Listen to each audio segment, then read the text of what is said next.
Рәмзия Ғабделхакова. Тау артында ҡояш бар.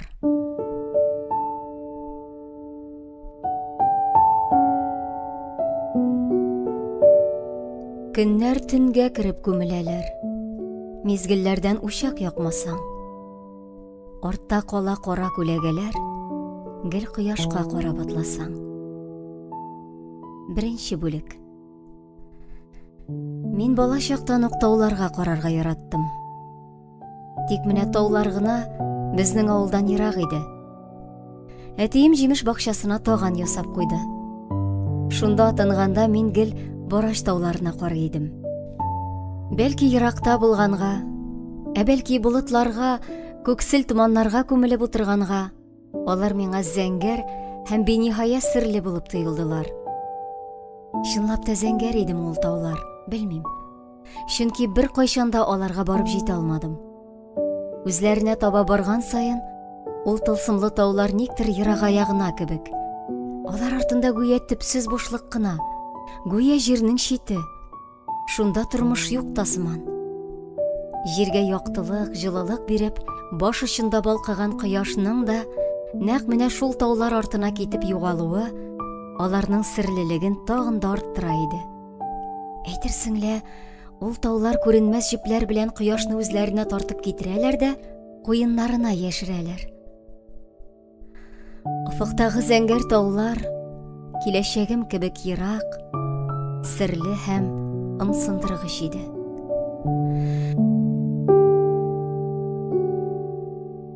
Балачаҡ иленнән айырылғас та тауларға соҡланыуым, аларның бейеклегенә, серлелегенә ышаныуым кимемәде. Җир өҫтөнән күкләргә ашҡынып күтәрелгән, ҡарашларын ҡояшҡа, йылдызларға төбәгән ул тауларның ҡола җитмәс ҡуйыннарына әллә нинди серләр йәшеренгән. Ҡараңғы мәғәрәләрендә без белмәгән үзгә ят тормош ҡайный. Бейек таулар артындағы төпсөз упҡыннарда әллә нишә ҡояш, алтын нурлар сибеп, ял итеп ятадыр кебек тойола. Тянь-Шань тауларын мин төннәрен күзәтергә яратам. Баҡчадағы эскәмйәгә сығып ултырам да, мөселман кешесе Мәккәгә төбәлеп намазға йыған сыман, тауларға ҡарап онотолам. Ҡызыҡ та, хәйләкәр дә бу таулар. Әкиәттәге матур ҡыз кебек. Хәтерләйсезме? Шундай әкиәт бар. Көчлө батыр бер ярлы егет ифрат шибәр ҡызға өйләнә. Бу гүзәлгә йүнсез патшаның да күзе төшә. Аны үзенеке итәр өсөн патша төрледән төрле мәкер хәйләләр ҡора. Ҡызның сөйгәненә ауыр-ауыр эшләр йөкләй. Әллә ҡайларға, 7 тау, 7 диңгез артларына, йырып чыҡмаслыҡ ҡар урманнарға җибәрә. Егетне ничек тә харап итмәкче була. Ләкин ни ғәжәп, кейәүе патша йомошо белән китеп баруға, ҡыз иләмсез ҡаршыҡҡа әйләнә дә ҡуя. Ҡомсоз азғын патша гүзәлкәйне үзенеке итәргә теләп бу йортҡа күпме килсә дә, ҡото очоп буш ҡул белән сығып китә. Бары тик ҡәҙерлесе янында ғына ҡызға ҡабат йәшлеге, шибәрлеге ҡайта. Таулар да шул хәйләкәр ҡыз сыман үҙ матурлыҡларын ҡояшҡа түгел, бары айға, йылдызларға ғына ачалар буғай. Көндөҙләрен алар артыҡ ғади, хәтта бик ҡыйыусыз, күндәм күренәләр. Әйтерсең матур йөҙләрен шадра белән ҡаплап ҡуялар. Ҡояш офоҡ артына ҡашып, күктә яҡты йылдызлар ҡабынғас та, ул шадра гүя ҡаядыр юғала, һәм тауларның нурлы йөҙө ачыла. Төннәрен алар шундай яҡты, бөтөн донъяға нур сибеп балҡып ултыралар. Ҡарап сыҡланып туймалы түгел. Бу илаһи матурлыҡтан бар күңел ҡәлбем ҡытыҡлана. Йүгереп барып, шул мәғрур тауларға сыйынасым, аларның бейек серләренә ҡушыласым килә.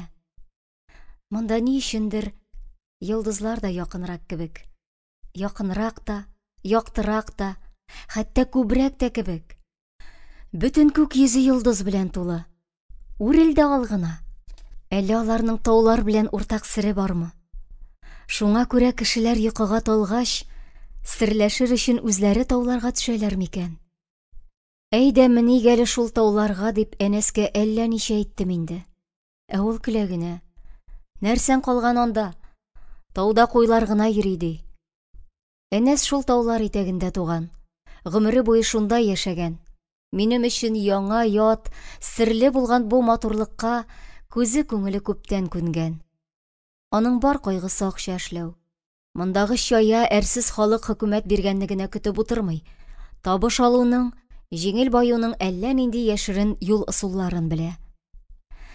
Майсылуда төрле халык яши.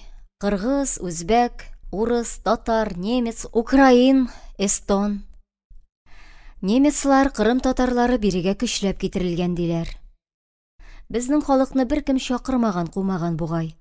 Үз теләкләре белән акча эшләргә килгәннәр.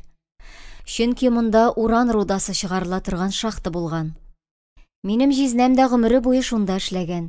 Яшьлеген, сәламәтлеген, көчен таулар куенында калдырган да, вакытыннан алда ялга чыгып өйдә утыра. Тик утырмый үзе. Тынгысыз кеше кулына эш таба. Көннәр буе бакчада, ишек алдында әвәрә килә. Куяннар, куйлар үстерә. Фатыйма апа хастаханәдә шәфкать туташы булып эшли. Аларның олы кызлары Рәмилә гаиләсе белән Ташкентта. Быел 27 яшен тутырган Әнәс әти-әнисе янында яши. Җизни дә, апа да аны башлы күзле итмәкче булып мәш киләләр. Тик Әнәснең өйләнергә исәбендә дә юк. Хәзер менә хатын ашатып ятам ди, кирәге бер тиен дип, гел кирегә сукалый. Үзе исә кача-пыса 2 балалы марҗа янына йөри. Бу гамәле миңа һич тә ошамый инде. Егет башың белән хатыннар сөеп йөримеш. Тегесенең ирен анаша саткан өчен төрмәгә утыртканнар икән. Авылыбызның җирле радиосы Мәмдүд апа кебек күп күрәм, күп беләм мин. Чөнки йокламыйм. Йокламыйм шул мин. Йоклар өчен күңел тыныч булу кирәк. Ә ул юк. Һич тә тыныч түгел күңел. Минем хәлләрне белсәгез, аңласагыз икән. Әнием эче пошканда гел әйтә иде. Җанымны корт кимерә дия иде. Корт кимерү дигәннәре шулай була икән. Мин бу якларга эз югалтыр өчен аптыраганнан гына килеп чыктым бит. Кайдалыгымны беркем белми. Алай гына да түгел. Исәнме, юкмы икәнемне дә белмиләр. Энем әле бәләкәй, ул аңламас. Әтием кайгырадыр. Әбием дә борчыладыр. Чит кеше түгел ләбаса. Кире беткән булса да үз оныгы. Ә үгәй анам эштән генә сөенеп йөридер. Ә бәлки сөенми дәдер. Аңлый алмадым инде мин аны. Аңламагач ничек теләдем, шулай уйладым. Дөресен әйткәндә, минем аны начар итеп күрәсем килә иде. Чөнки үгәй ана берничек тә яхшы була алмый. Хәтта яхшы булса да, аңа яхшы диясе килми. Менә шул гына. Мин бу җирдә 20 ел йөрим инде. Һәр елда 12 ай бар. Димәк, мин 240 ай яшим икән. Әгәр инде көннәрен дә исәпли башласаң, ай гына инде, башың җитмәле түгел. Вакыт дигән нәрсә мине гомумән бик аптырата әле. Вакыт үтә, гомер үтә диләр. Ничек үтә соң ул? Кояш чыккан батканга карап кына вакыт билгеләү һич тә дөрес түгелдер ул. Барысы да чагыштырмача гына бит.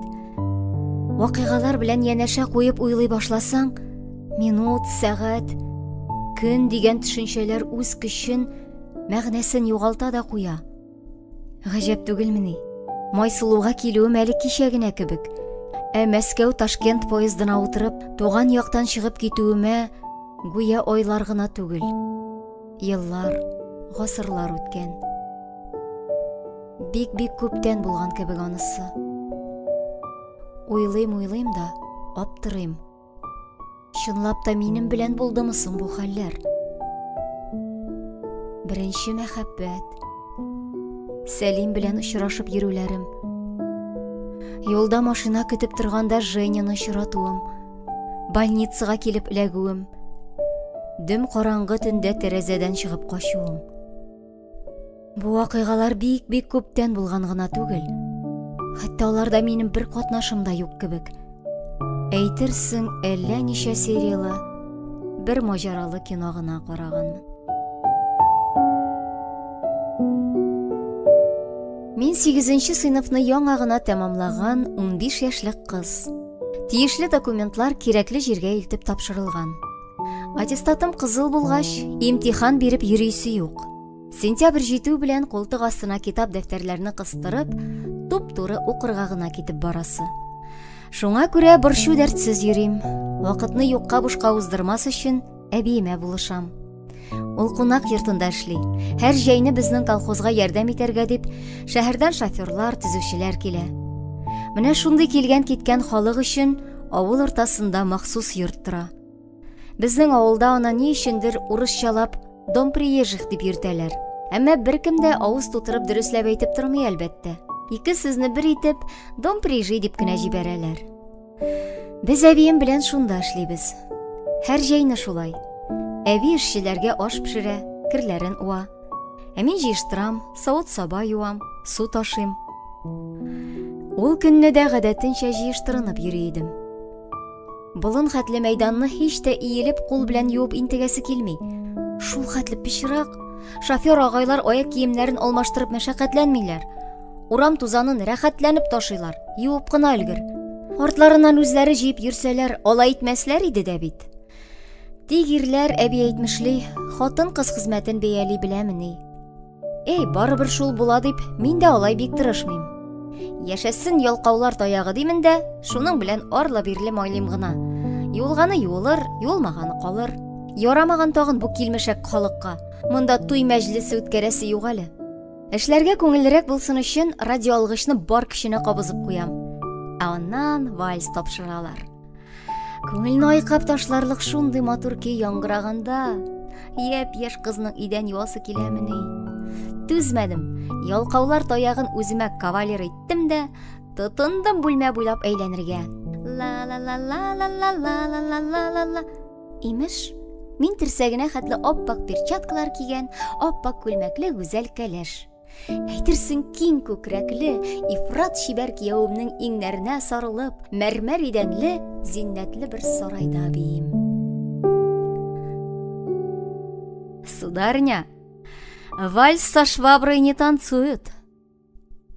Көтелмәгән тавыштан сискәнеп туктап калам. Бу вакытта монда беркем булырга тиеш түгел. Барысы да эштә, басуда лабаса. Кем бу? Мин ни дә булса әйтергә, аңларга өлгергәнче, егет ялкаулар таягын читкә алып ата да, бер кулын билемә сала. Икенчесе белән кулдан тота. Һәм мине көй агымына бүлмә буйлап ишарта башлый. Ул миңа шундый якын. Аның кайнар сулышын тоям. Ал суланып торган чиста йөзен, озын сары кирпекләр арасында нурлар чәчеп балкыган зәңгәр күзләрен, күпереп торган дымлы иреннәрен, шул иреннәр өстендә борын төрткән алтын төк бөртекләренә хәтле ап-ачык күрәм. Егет өстендә затлы смокинг түгел әлбәттә, юа-юа әвәлге төс сыйфатын югалткан соры футболка гына. Һәм аңардан һич тә хушбуй түгел, тозлы кыяр, тәмәке исләре килә. Мин партнерымның иңеннән генә, зур учларындагы кулым кайнар ком эченә эләккәндәй кызыша. Билемнең аның бармаклары кагылган турысы утлы күмер тигәндәй пешә. Әни, дөрләп янам бит мин хәзер. Ул үртәгән шикелле көлемсерәп миңа карый. Без әйләнәбез, бүлмә әйләнә. Тәрәзәдән сузылган алтын кояш нурлары тәнгә генә түгел, җанга, күңелгә урала. Бу тылсымлы музыка мәңге туктамасын иде. Әмма ул туктый. Егет кинодагы көяз джентльменнар сыман миңа баш ия. Йылмайып, сез бик җиңел биисез, күбәләк кебек очасыз ди. Мәктәптә бию түгәрәгенә йөргән идем, дигән булам мин. Бу вальс соңгысы булмас бит, Золушка? Мин Золушка түгел. Шулаймыни? Гафу. Без ялгышканбыз. Бу гүзәлгә кем дип дәшик икән? Сер булмаса, бәлки әйтерсез, туташ. Күзләремне егетнең үткен карашыннан яшереп, оялып кына җавап бирәм. Наргиза. Нагиза? Юк, истә калдырып булмас. Татар исемнәре артык катлаулы, просто ужас. Әгәр Настя гына дисәм ярыймы? Настя, Настенька. Әкияттәге гүзәл кыз ул. Син дә котышкыч чибәр. Сиңа бата бу исем. Үпкәләмисеңме, Настенька? Матур яңгырый бит. Матурын матур да. Тик бер дә безнеңчә түгел шул. Колакка да, күңелгә дә ятмый. Татарча юньләп белмәүче туганнан туган сеңлем Венера нәрсә сүзен бозып имгәтеп шулай Настя дия иде. Хәзер анысын да әйтми инде. Гел урысча гына сөйләшә. Ә үз исемемне бик яратам мин. Аны миңа әбием кушкан. Ут ялкын кебек тере булсын, балкып торсын дигән. Шулай да егетнең теләге белән ризалашырга туры килер мөгаен. Әйдә, эндәшсен инде үзенчә. Түзәрбез. Безнеңчә әйтә алмагач нишлисең? Ярыйсың. Настя диегез. Ә миңа таныш белеш халык Евгений дип дәшә. Женя дисәң дә ярый. Сезгә яңа клуб төзибез. Николай Борисович үз бригадасына чакырган иде. Бераз акча эшләргә исәп бар. Женя тәрәзә буендагы карават янына килеп, юл сумкасын актара башлый. Аннан бер кап тәмәке тартып чыгара. Егетләр сорады. Әлмәт күчтән алып килдем үзләренә. Сезнең кибет бигрәк хәерче берни юк. Ничек яши мондагы халык? Ачтан үлгән кеше юк әле. Тәмәке генә бардыр анысы, беткән чагы гынадыр, дип акланам мин. Әлмәт егете каршында үз авылымны бер дә хәерче итеп күрсәтәсе килми. Шулай дип өметләник, дип елмая Женя. Чыгып киткәндә яныма килеп колагыма серле генә пышылдый. Настенька, бүген кичке уенда кабат очрашырбыз дип ышанам.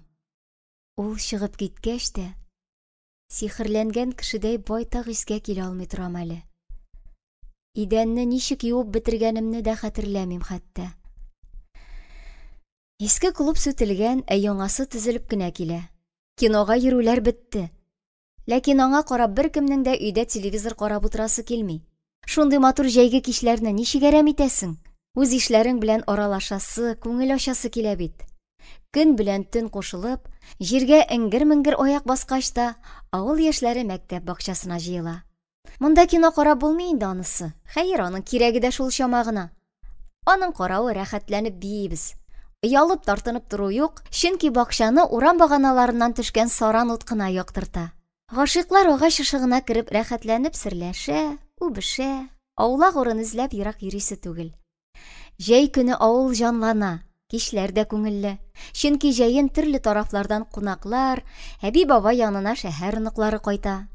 Авылга шәһәр рухы өстәлә. Урамнарда урыс сүзләре, урыс җырлары яңгырый башлый. Кала исе иснәп кайткан мактанчык студент халкы кичке уенда бар көченә магнитофон кабызып куя да, шуннан яңгыраган дәртле көйләр агымына кушылып, әби әйтмешли, корт чаккандай и боргалана, и сикерә.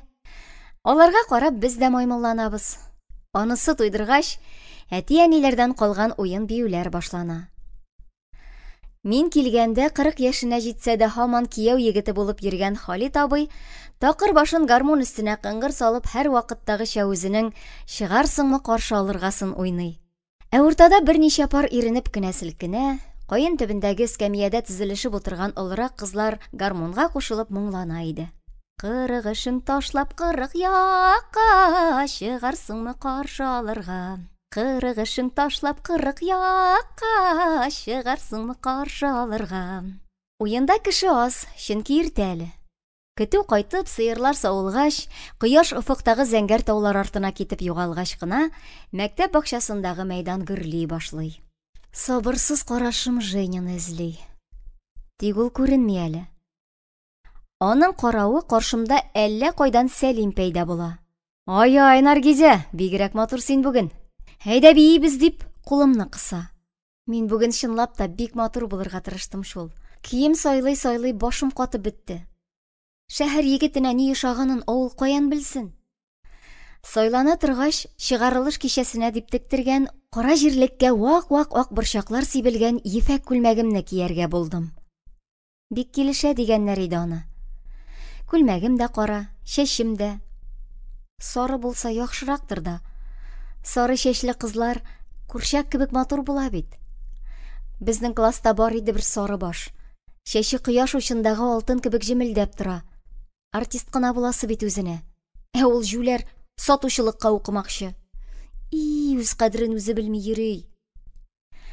Мин көзге янында бик озак бетереләм. Шибәрлегемә сокланып түгел. Нәкъ менә матур булмавыма аптырап. Озаграк карагач, күз яләшәме шунда. 1000 кат күргән, аркылыга буйга 1000 кат өйрәнеп тикшереп чыккан йөзең, ул кадәр ямьсез булып тоелмый башлый. Тик шунысы гаҗәп. Иптәш кызларым мине матур ди. Әллә көләләр, әллә үртиләр. Койсы җирем матурсың минем. Кошларым нишкәрәк, күзләрем әнинеке кебек зәңгәр, борыным бераз турырак, буем әтинеке сыман озынрак булса, ярыйсы гына булыр иде дә бит. Юк шул, барысы да киресенчә. Бу чәчләрне әйтер идем, һич җыеп бетерә торган түгел. Алкаланып, маңгаема, иңнәремә таралалар да төшәләр. Якты дөньяга шул тузган бөдрә чәчләр арасыннан бүкәй кебек карап йөрим аннары. Чәчби. Аның каравы иренем менә дигән. Анысына инде бер үпкәм юк. Шофер абыйлар машинага ябыштыра торган рәсемнәрдәге матур кызларныкы кебек күпереп тора. Буямасам да пешкән чия кебек кып-кызыл. Белмим инде. Мин көзгегә карап уфтанып куям. Кая инде безләргә андый асыл егетне карату. Шәһәр шибәрләрен күреп үскән Женяны чия иреннәр белән генә шаккатырып булмастыр. Шулай да ашыга кичке уенга юнәләм.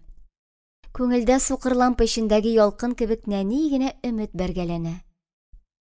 Әйдә инде, ялындырма дип бәйләнә Сәлим. Белеп торам, ул минем яннан кич буе китмәячәк, озатып та кайтачак. Мин аның аша үрелеп, башымны боргалый һаман бакча капкасын күзәтәм. 4 күз белән урыс егетен көтәм. Сәлим аның дөньяда барлыгын белми әле. Шуңа күрә минем хуҗам да, җан тән сакчымда булып Кырымда эре генә басып тора. Сәлим үзенең мәхәббәтен миңа 6 яшендә үк аңлаткан иде. Нишләптер истә дә калган бит. Кыш иде. Көне буе чана шудык. Эре карлар ява иде. Шуңа күрә икебез дә Кар бабайның үзе кебек оппак булдык. Тирләп пешеп, арып-талып урам буйлап кайтып киләбез шулай. Син утыл, мин сине талтып кайтам, ди Сәлим. С белән ыры хәрефләрен байтак әйтә алмый йөрдәле ул. Мин ялындырып тормадым, мендем дә утырдым чанасына. Тик Сәлимнең тартырга көче җитмәде. Кишәнде дә, хурланудан башын якасына яшереп карга тезләнде. Мин аны кызганып, ярар, җәяү генә кайтырмын инде, дидем. Шул чак ул еларга җитешеп, мин сине ялаттам бит, син миңа өйлән яме дигән иде. Бер урамда яшәгәч, күршеләр дә булгач, безнең балачак бергә үтте. Сәлим минем тормышымда гел бар, гел янәшәмдә иде. Мин моңа яләшкән, шулай булырга тиеш дип кабул итә идем. Ләкин бүген ул миңа кирәк түгел. Янымда булуы ачуымны гына китерә. Бүген мин Евгенияны көтәм.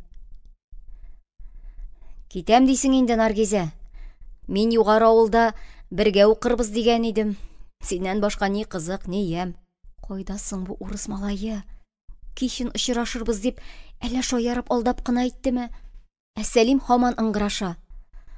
Син китәрсең дә югалырсың. Казан егетләре безнең ишегенә булмас. Алып та калырлар үзеңне. Авылның бөтен матур кызларын шулар эләктерә. Йөдәтмәле, Сәлим. Казан егетләре кайгысы түгел әле миндә. Нәрсә кайгысы соң? Нәрсә? Баш кайгысы. Бәлки йөрәк кайгысыдыр. Баш ватарлык ни булды? Бәйләнмә инде, Сәлим. Башка эшең юкмы? Нәрсә кирәк соң сиңа? Нигә ачуланасың, Наргизә? Мин бит сиңа бернинди авыр сүз әйтмәдем. Юк, Сәлим, ачуланмыйм. Ачуланаммы соң? Йөземә шатлык куна. Әнә килә бит ул. Ул килә, Сәлим. Кем? Кем килә? Мин телемне тешлим.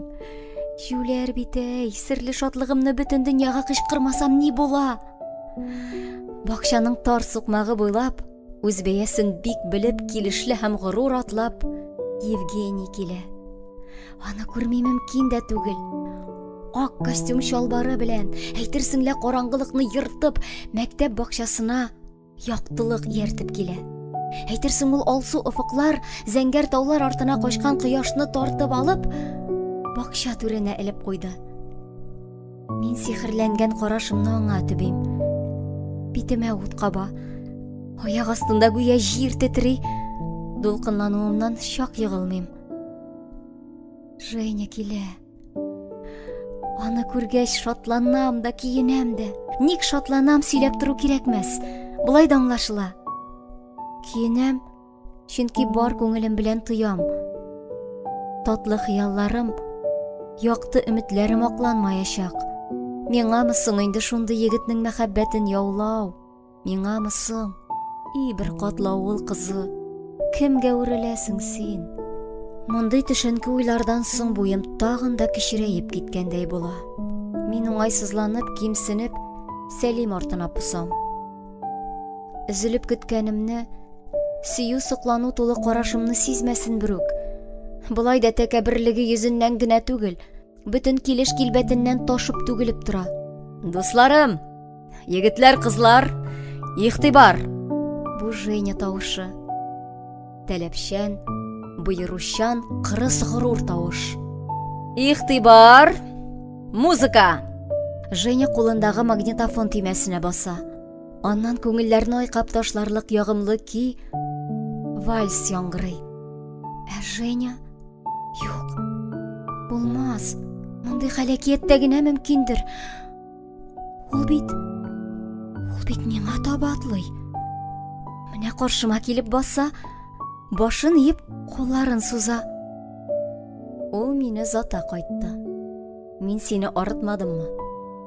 Тын алырга да ирек бирмәдем үзеңә. Юк, мин биергә бик яратам. Төне буе биергә дә риза дим мин. Синең белән дип уйлап куям ишемнән. Капка турына җиткәч, ул кул биреп тыйнак кына хушлаша. Тыныч йокы, матур төшләр, Настенька дип китеп бара.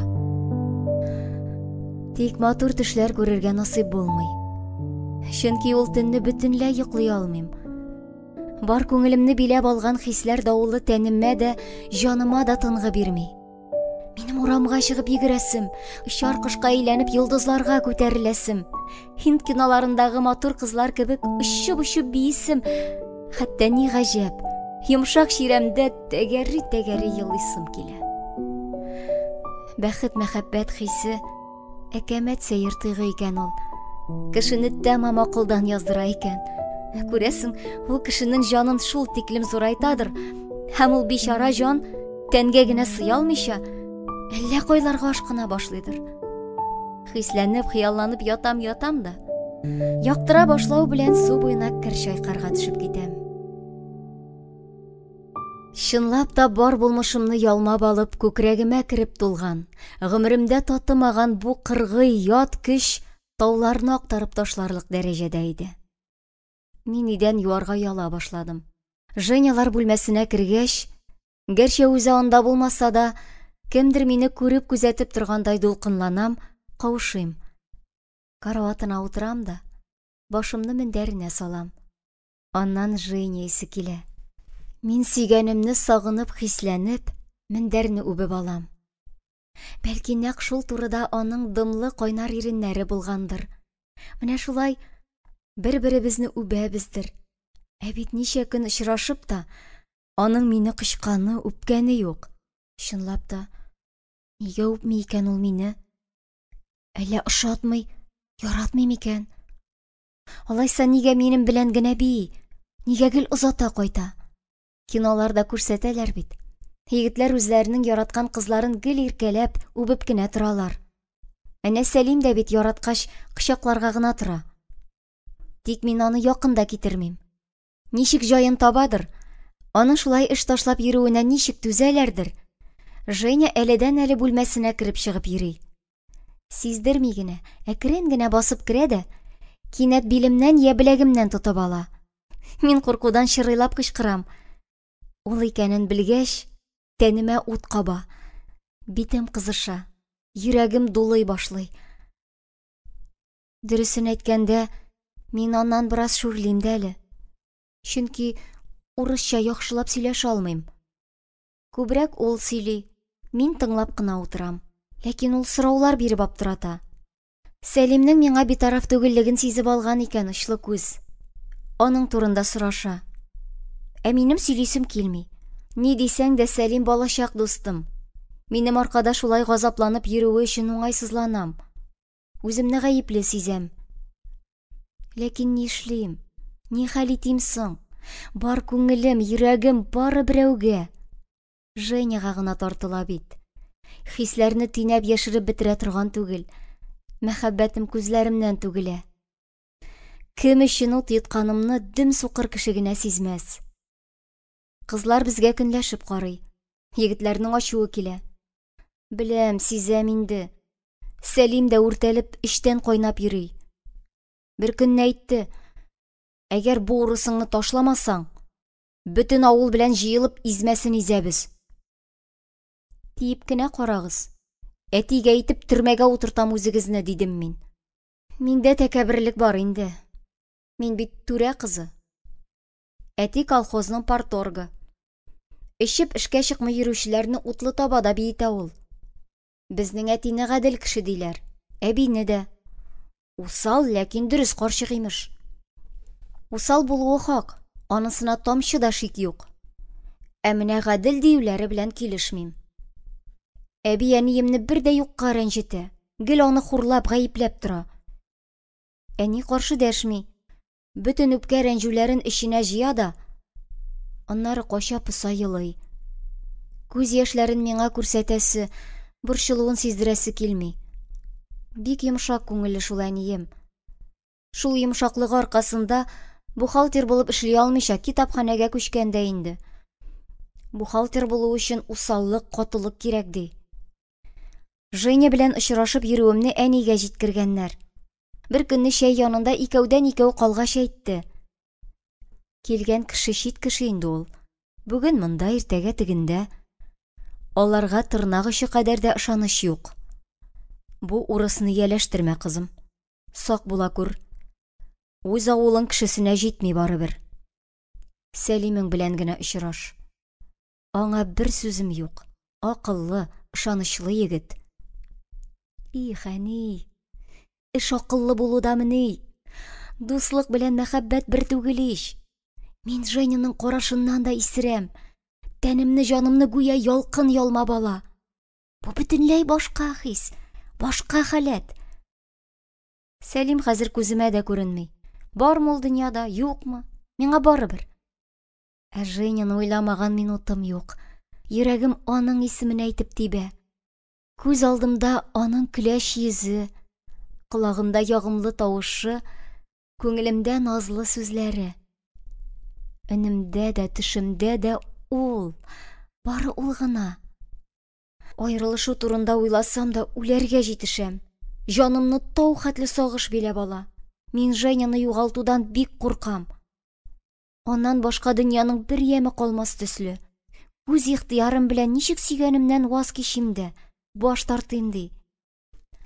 Әниемне тынычландырырга теләп, кайгырма әни, Женя тәртипле, яхшы егет ул дим. Ләкин әни үгетләвен, акыл өйрәтүен дәвам итә. 2-3 көндә кешенең кемлеген каян белеп аңлап бетерәсең ди. Кыз баланың намусы кыл өстендә аның. Башыңны югалтып йөрмә, кызым. Андый-мондый хәл була калса, Алла сакласын. Ул урыстан җилләр исәр, ә хурлыгы безгә калыр. Әнинең сүзе мине гүя шыр ялангач кийинчә авыл уртасына, халык каршына чыгарып бастыра. Оятымнан җир тишегенә кереп китәрдәй булып, аклангандай итенәм. Юк инде әни, без бит матур гына, дусларча гына йөрибез. Ой, кызым, егет халкына шансаң, Иделгә таянма, иргә шанма дип әйтмәсләр иде аны.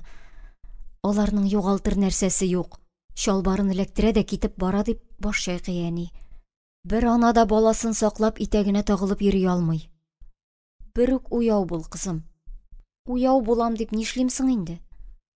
Женядан баш тарту турында сүз дә юк. Башка кызларга карап елмайса да, көнләшүдән шартларга җитешәм. Югыйсә бар бездә шоя әрсез кызлар. Әнә Казанда укып йөрүче кычыткан Саниясенең карашы гел Женяга кунган. Уялмый да. Бер көнне күзен майландырып биергә чакырмасынмы? Кызлар чакыргач ничек баш тартсын? Биеде инде егеткәем шул әрсез кычыткан белән. Ачы үртәлүдән тәмам кайнап чыктым.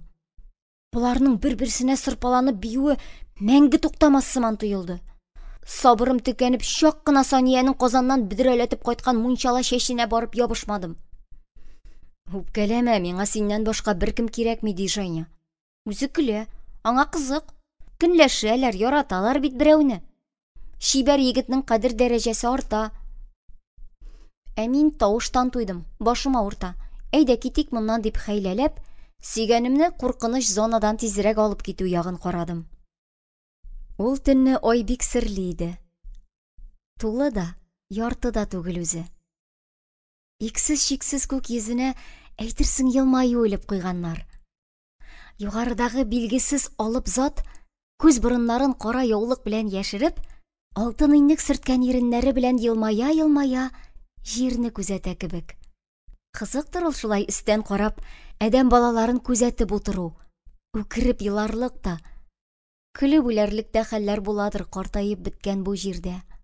Бәлки бу алып зат безнең кеше күзләреннән кача-пыса кулга кул тотынып, су буена төшеп баруыбызны да күреп торадыр. Кая барабыз дип сорый Женя. Мин дәшмим. Гармун тавышлары ерагая, су буенда тынлык. Бу тынлыкны бары лыгырдавык бакалар гына боза. Шул хәтле шаулашып, нәрсә сөйләшеп бетәләр, ни бүләләрдер. Әллә талашалар инде. Телләрен аңласаң, вәт кызык нәрсәләр ишетер идең. Ләкин алардан башка су буенда бер ям булмас иде. Бидрә башын иеп тын калган карт тал янында тукталабыз. Бу минем агачым. Әле беренчедә укып йөргәндә үк иптәш кызлар белән су буендагы 5 талны бүлешкән идек. Мин шунысын сайладым. Чөнки ул бердән туп-турыга үсмәгән, инешкә иелә төшеп утыра. Шуңа күрә аңа үрмәләп менү җиңел. Икенчедән, талның 3 кәүсәгә аерылган җирендә җинак кына бер оя бар. Астан караганда ул күренми. Шунда рәхәтләнеп яшеренеп утырырга була. Яшеренеп нишлисең диярсез? Хыялланып, елга ярларының гүзәллегенә, күкләрнең биеклегенә хозурланып утырасың. Моннан елга өстедә ярлар да ап-ачык күренә. Күк тә, көләч ай да якынрак кебек. Чынлап, ялгызың уйланып хыялланып яту өчен бик тә кулай урын ул. Бер караңгы җәйге төндә дус кызлар белән кеше куркытырга исәпләдек. Өйдән иске ак җәймәләр алып килдек тә, шуңа уранып, агач башына менеп кунакладык. Су буенда клубтан кайтучы кызларның тавышы ишетелүгә, улый-улый ярканатлар кебек кагынырга тотындык. Без улыйбыз, тегеләр чыелдашып кире клуб ягына чаба. Рәхәтләнеп көлгән идек шул чакта. Кызык икән ул кеше куркытуы. Аннары үзебез шомга калдык. Чөнки тегеләр егетләрен ияртеп килде. Ак җәймәләргә урала-урала көчкә качып өлгердек. Төрле хәлләр булды инде монда. Женя белән талым янына килеп туктагач та, аны-моны исәпләп тормый шунда үрмәләдем. Аста калган Женя көлә. Эй, кызый, кая киттең? Күккә очмакчы буласыңмы әллә? Әйдә, курыкма, мен син дә. Ни калган анда? Шулай дисә дә минем арттан үрмәли үзе. Кечкенә кызга иркен булган оя 2 кеше өчен кысанрак икән шул. Без бер-беребезгә сыенып утырабыз. Женяның кайнар иреннәре колагыма, яңакларыма кагыла. Тәнемә ут каба. Мин үзем дә сизми аңа ныграк сыенам. Син бик матур, Настенька. Шундый сөйкемле. Женя, сөйклем, безнең иреннәр кушыла. Күбе шундый була икән. Тәнемне кайнар дулкыннар кытыклап уза. Миңа әйтеп бетергесез рәхәт. Женяның утлы кочагында эреп югалырмын төсле. Аңлыйм югыйсә, башны югалтырга ярамый. Тик егетнең иркә назларына каршы торырлык көч тә таба алмыйм. Женяның уттай бармаклары кулларымны, беләкләремне иркәли. Әкрен генә кармаланып, күкрәгемә кагыла. Шул чак мин айнып киткәндәй булам. Юк, юк. Күңелдә әни сүзләре яңгырый. Уяу бул, кызым. Кыз баланың намусы кыл өстендә. Мин кисәк кенә егетемнән айырылам. Кулын күкрәк турыннан алып ташлыйм. Тик Женя тынычланырга теләми, һаман миңа сарыла. Бигрәк назлы син, сөеп туймалы түгел. Бер күрүдә гашыйк булдым мин сиңа, Настенька. Минеке бул, әйдә, минеке бул. Мин сиңа өйләнәчәкмен. Алдамыйсыңмы? Юк, сөеклем, юк, яратам сине, бик яратам. Син шундый яшь, чиста. Син минеке генә булырсың, бары минеке. Женя бөтен тәне белән калтырана. Кабаланып минем кофта төймәләрен ычкындыра. Моның теләк ниятен чамалап карыша башлыйм. Мизгел эчендә күңелдә хәйлә туа. Монда җайсыз, төшик. Син каршы түгелме? Юк, дим мин. Һәм мәче җитезлеге белән тал башыннан төшәм дә, аягым җиргә тиюгә бар көчемә тыкрыкка таба йөгерәм.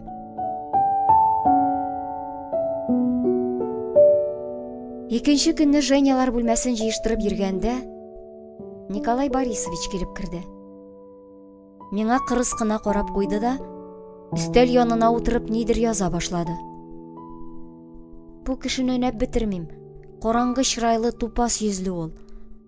Ачуы бар кешедәй гел каш җыерып, булай да бияләй хәтле иренен бүлтәйтеп йөри.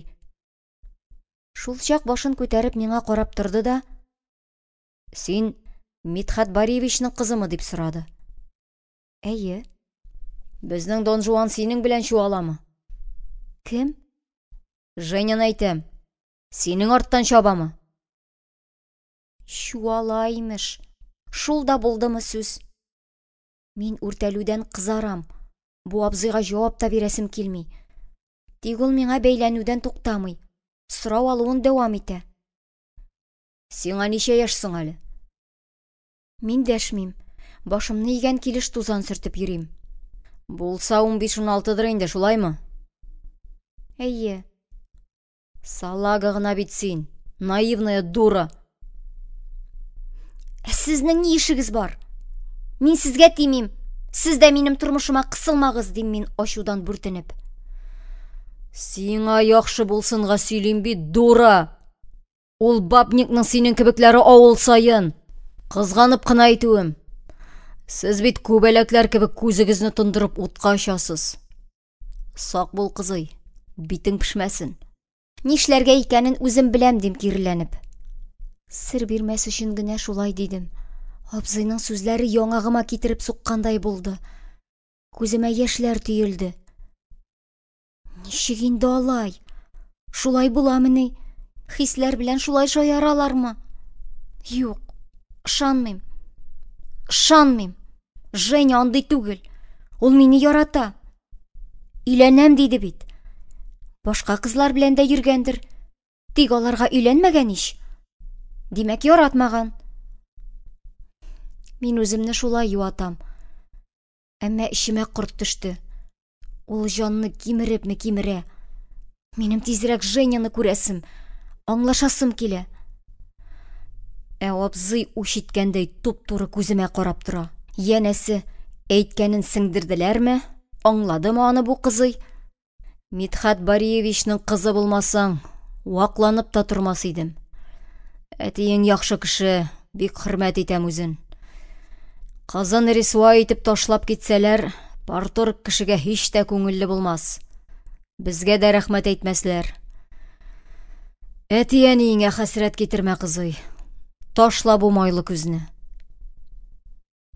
Ярар, дидем мин күндәм генә. Чөнки бу эч пошыргыч сөйләшүгә тизрәк нокта куясым килде. Шуннан соң абзый акыл сатудан туктап, кабат кәгазьләре өстенә йелде. Мин дә җиңел сулап куйдым. Төшке ашны таратканда Женяга күтәрелеп тә карамадым. Сиздем югыйсә. Ул әллә ничә тапкыр аптырап, гаҗәпләнеп миңа карап алды. Савытларын юарга китергәндә, кулымнан тотмакчы булды. Мин фырт итеп моның яныннан китеп бардым.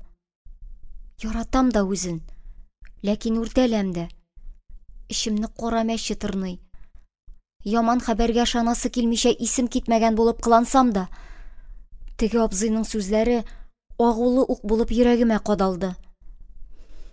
Шулай итеп, без ул көнне сөйләшә аңлаша алмадык. Бар сабырлыгымны җыеп, кичен яшьләр уенына да чыкмадым. Магнитофонны кабыздым да, кат-кат әйләндереп, Боярскийның «Всё пройдет» җырын тыңлап, үз-үземне кызганып яттым.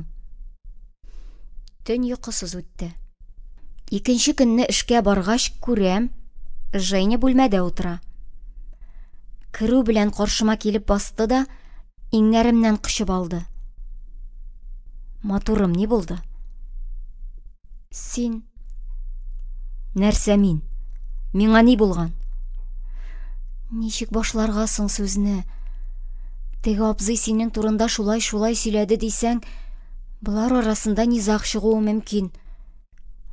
Булай тик томалга, бернинди сәбәп дәлилсез гаепли дә алмыйм. Женяга бәйләнергә, үпкәләргә әлегә бер нигез юк. Шулай да аңлашу кирәк. Йөземә үпкәләгән кыяфәт чыгарып, юаш мескен тавыш белән сүз башлыйм. Син минем белән вакыт үткәрер өчен генә очрашасың икән. Шәһәрдә яратып йөргән кызың бар икән. Карашыңны яшермә. Күземә туры карап сөйләш, ди Женя. Кем әйтте сиңа моны? Моның тавышы харап кырыс. Шулай ишеттем. Сүз иясе белән йөрми. Дөрес ишеткәнсең. Бар иде. Хәзер юк инде. Мине ташлап кияүгә чыкты. Хәзерге вакытта минем бер генә сөйгән кызым бар. Ул син. Настенька, җитте инде, юкка көнләшмә. Көнләшмим дә әле? Алайса ни үпкәлисең? Минем сиңа ышанасым килә. Яратмаган кешегә тәкъдим ясамыйлар, кадерлем. Хисләремнең чынлыгын тагын ничек исбатлыйм соң? Йөрәкне яндырып та куясың син. Ашым аш, йокым йокы түгел. Төне буе борчылып чыктым. Синнән башка бер кем кирәк түгел, Настенька. Бары сине генә яратам. Кызган, ярлыка бу мескен гашыйкны. Газап утларында яндырма, сөеклем. Аның җылы назлы сүзләреннән соң бөтен шик борчуларым җилгә ачкандай булды. Шулай да эреп төшмәдем. Матур сайрауына исем китмәгәндәй коры гына. Син ник эштә түгелсең әле, дип сорадым. Сине көтеп калдым. Аңлашасы килә бит. Эшең тулы ут булганда эш кайгысымы? Николай дәдәй ачуланыр. Ул шундый усал. Син елмайсаң, Николайдан түгел, аю бүредән дә курыкмыйбыз. Я, матурым, бер елмай әле. Күңелем тынычлансын. Югыйсә кулдан эш китте. Я, дуслыкмы? Дуслык. Алайса, менә монда мөһер сук. Женя миңа таба иелеп, бармагы белән яңагына төртеп күрсәтте. Мин ашыгып кына үбеп алган идем, иренен бүлтәйтеп, бу үбү түгел, әтәч кебек шуқып кына алдың ич, диде. Ансат кытылмакчы буласың син, ә? Женя мине иркен кычагына кысып, иренемә үрелде. Нәкъ шул мизгелдә бүлмәгә әби килеп керде. Шуннан соң инде минем ирекле тыныч көннәргә нокта куелды. Капкынның иң кәттәсенә эләктем. Шул ук көнне әби мине кунаклар йортыннан куып кайтарып җибәрде. Кич белән уенга чыгулар бетте.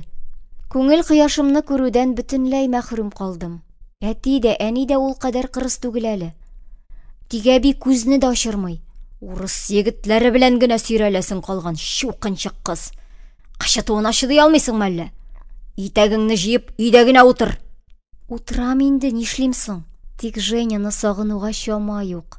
Үземне кызганып әче яшьләр түгәм. Көне буе ни турыда уйлый дисәгез, җавап бер булыр.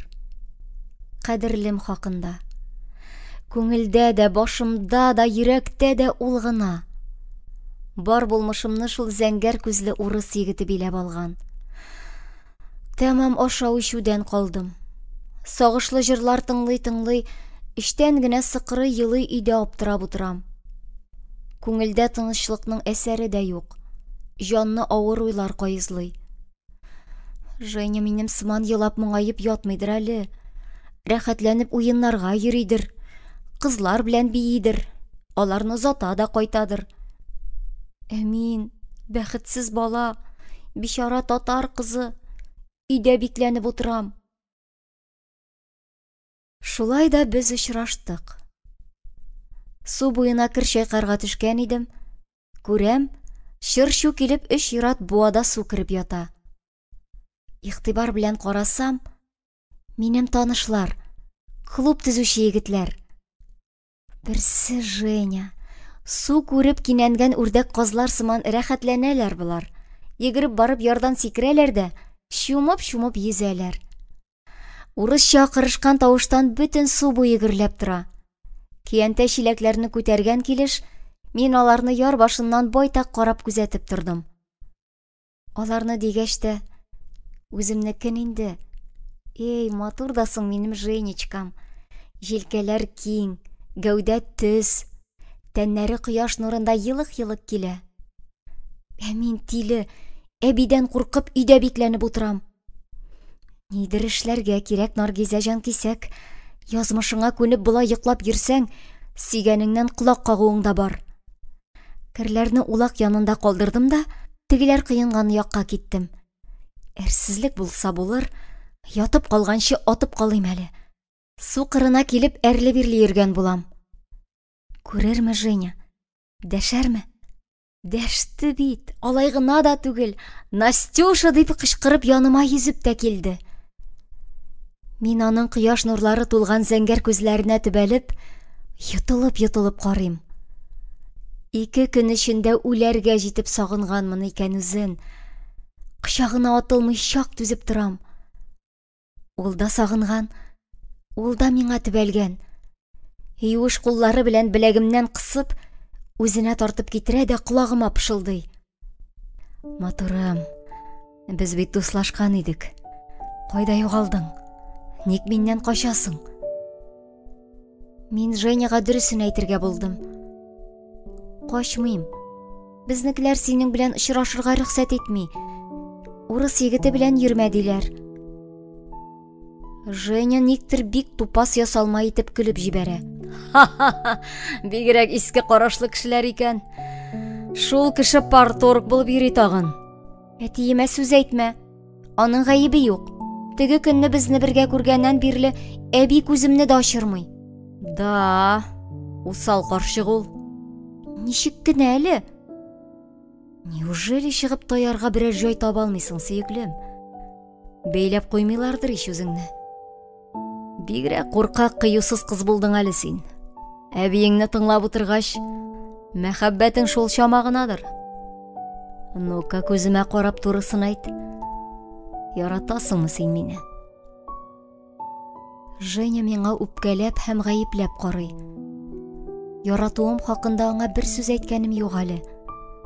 Бу юлы да тыйнак, ялчан кызлардай карашым яшереп, сорауын җавапсыз калдырдым. Женя үгетләвен дәвам итә. Настенька, вакытны бушка уздырмыйк. Очрашу җаен табыйк. Ничек? Әби мине күзәтеп кенә тора. Капка турына да чыгарга ярамыймы? Синең янга ярамый. Икебезне бергә күрсә, асып куя. Тәки дошман күрәсез сез русларны. Бу национализм хикмәте була түгелме соң? Алай ярамый. Бездә интернационализм булырга тиеш, иптәш парторг кызы. Былай булгач, жалобы язмый булмас. Шоярма инде, Женя. Менә хәзер тоттам да урлыйм үзеңне. Минем Женяны үпкәләтәсем килми. Ничек булса да аның белән очрашу җаен табарга, әбинең күзәтүе астыннан чыгып качарга кирәк. Кичен, уннар тирәсендә безнең турыга киләле.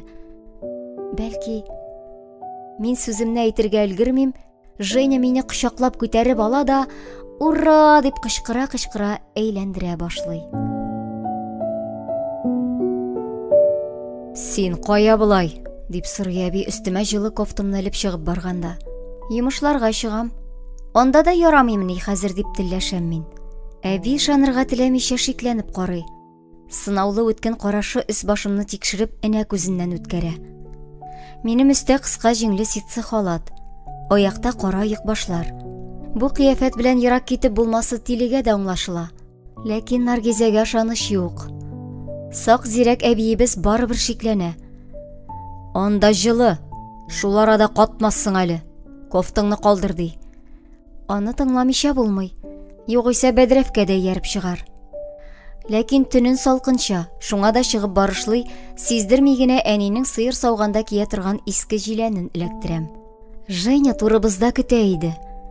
Капканы ябарга да өлгермәдем, мине кочагына алды. Мин дә аңа сеңдем. Борыныма тәмәке исе килеп ягылды. «Кая барабыз?» дип сорады Женя. Мин бу килеш ерак китә алмыйм. Әйдә бакчага кереп утырабыз. Бәрәңге бакчасында быел гына кайтарып игән печән өеме бар иде. Килешә-килешә хуш исләр аңкып торган шул яшел түшәккә аудык. Женя сагынуына чыдый алмаган кешедәй мине шашып-шашып кычарга, үбәргә тотынды. Аның назларыннан башым әйләнеп китте. Үзем кирәкме, юк, тимә дип пышылдыйм. Үзем һаман аңа сарылам. Бөтен тәнем буйлап, барча күзәнәкләрне иркәли, кытыклый, кайнар дулкын йөгерде. Ләкин әрсез куллар түбәнгәрәк шуыша башлагач, күңелгә шом үрмәләде. Курку хисе сөйгәнем белән очрашу шатлыгыннан, аның назларыннан күпкә көчлерәк иде. Канга җанга сеңгән бу хис, кызлык намусын саклау инстинкты, бер мизгеллек ләззәттән ваз кичеп, энәләрне тырпайтып карышырга мәҗбүр итте. Безнең арада мәхәббәт уены түгел, инде чын көрәш башланды. Тик Женяның көчле кулларыннан ычкынырга теләп күпме талпынсам да, урынымнан кузгала алмадым.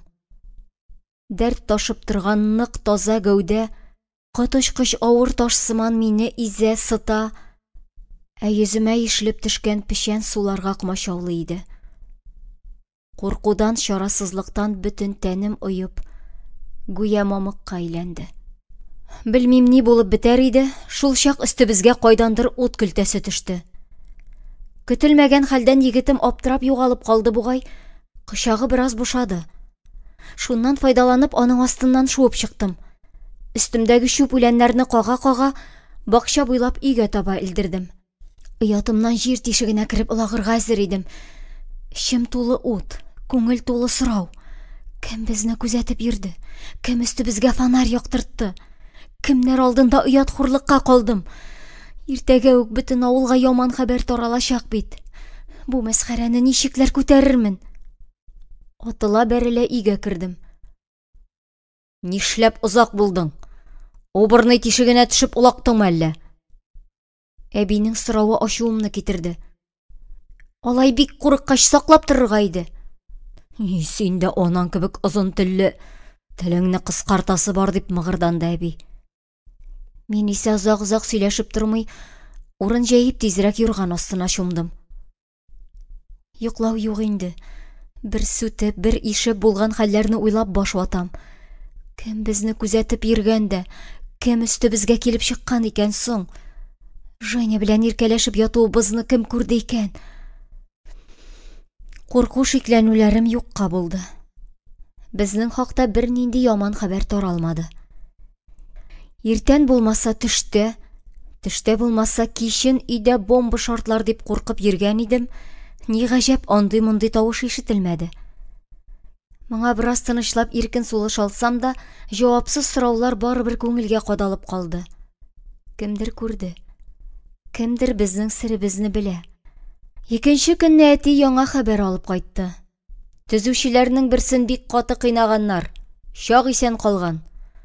Район больнисын азаттык. Минем колаклар үрә торды. Кем ул? Женя түгелдер бит. Шикләнүем рас булды. Авыл егетләрен нәкъ менә аны кыйнап ташлаганнар. Булай да җаным тыныч түгел иде. Инде яңа хәсрәт өстәлде. Йөрәгемә урын тапмый изгәләнәм. Ничек итеп Женяны күрергә дә, ничек хәлен белергә? Авыл советы рәисе Ногман абый белән әтине районга чакырганнар. Имеш, кыйнаучыларны хөкем итәчәкләр икән. Төркем белән һөҗүм иткән өчен 4-5 елга кадәр утыртулары мөмкин ди. Бу хәбәрләрне әти миңа сөйләми әлбәттә. Мин аларның әни белән сөйләшкәннәрен колакларымны тырпайтып тыңлап торам. Әби дә урамнан итәк тутырып хәбәр җыеп кайта. Женяның иптәшләре безнең авыл егетләренә бик ачулы ди.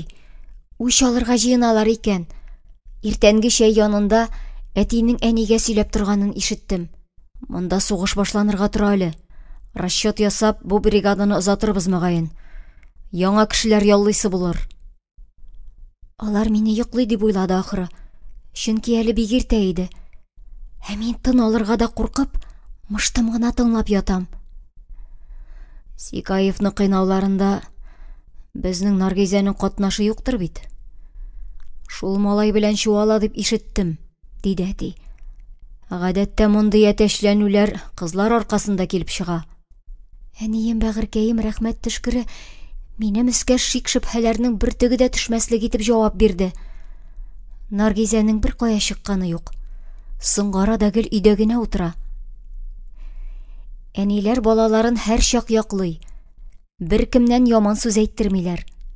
Тик шул чак контр әби сүзгә кушылды. Наргизәгезгә 3 тиенлектә ышаныч юк. Борынында маңкасы кипмәгән. Азып-тузып егетләр артыннан чаба. Үзебезнең күз алдында шулай да. Казанга киткәч нишләр? И бу әбинең теле. Пычаксыз суя түлке. Һәр сүзе йылан агуына тиң. Шул усал карчыктан гомере буе куркып яшәгән мескен әнием кыюсыз гына итеп куйды. Әни, үз оныгыңны ул хәтле мыскыл итмә инде. Бала гына бит әле ул. Бала ди. Күрдем инде мин ул баланы. Суган башлы урыс малайына асылынды чистый. Шул кәнтәй аркасында кыйнап ташлаганнар да инде аны. Ярар, буласы булган. Хәзер сүз куертудан файда юк. Яшь чакта акыл түгел, күңел хуҗа була. Күрешми торсалар онытыр, диде әти. Ишеткән кадәресе дә җитте. Әгәр хәзер күрешү җаен тапмасам, Женя белән безнең юллар мәңгегә аерылачак. Нидер эшләргә, ничек тә район больницасына эләгергә, Женяны күреп сөйләшеп калырга кирәк. Халык эшкә киткәч, мин дә юлга җыена башладым. Машиналар йөри торган олы юлга чыксам, кемдә булса очрап ниятемне җимерүе бар иде. Әтине райүзәккә бармас дип кем әйтә ала? Аларны көн саен диярлек җыелыш киңәшмәгә чакырып кына торалар. Ә бу вакыйгадан соң бигрәк тә тынгы бирмәсләр. Кеше күзенә чалынмас өчен мин турыдан борчак басуы каенлык аша Иншар ягына сыпырттым. Иншар яныннан да олы юл үтә. Шунда берәр машина туры килер әле. Юлым уңды. Төш җиткәнче больница янына килеп баскан идем инде. Тик кабул итү вакыты үткән, якында китермиләр. Имеш кичен килегез. Кичкә хәтле нишләп йөрим мин монда? Кайтасы да бар бит әле. Больница янында әрле-бирле аптырап йөргәндә, каршыма ак халатларын җилфердәтеп авылдашым Гөлия килеп чыкты. Әнисенә операция ясаганнар икән. Шуны карап ята. Йомыш белән кибеткә чыгып баруы. Ялына ялвара 5 кенә минутка дия халатын салдырып алып больницага кирип киттем. Женя хирургия бүлегендә ята иде. Бәгыркәемне танырлык та түгел. Йөзе үреп кабартылган кебек зәңгәрләнеп шешенгән. Уң кулы гипста. Мин ишек төбенә басып, аңа дәшәргә кыймый торам. Ул башын бормый гына миңа сүзеп карады. Тик бер сүз дәшмәде. Палатада таныш белешләр булмаганга кыюланып, янына килеп тезләндем. Кулым белән кадерлемнең шешенгән күгәргән кытыршы яңакларын сыйпый-сыйпый, «Женечка, нык авыртынасыңмы? Сызлыймы?» дидем. Ләкин кайгыртуыма, йомшак сүземә сөенүче юк. «Ник килдең? Миңа кызганучылар кирәкми. Бар кит моннан». «Женя, бәгърем, ачуланма инде. Минем ни гаебем бар?» «Кит дим бит, аңламыйсыңмы ни?» «Женечка...» «Кит! Берегезне дә күрәсем килми». Шуның белән сүз беткәнен, сөйләшергә теләмәвен белдереп, Женя чытык йөзен стенага борды. Карашында кутып салкыннары, иреннәре ачу нәфрәт белән кысылган иде. Мин әле һаман нидер көтеп, өметләнеп аның каршында таптанып торам. Тик Женя борылып та карамады. Әйтерсең, мин монда бөтенләй юк идем.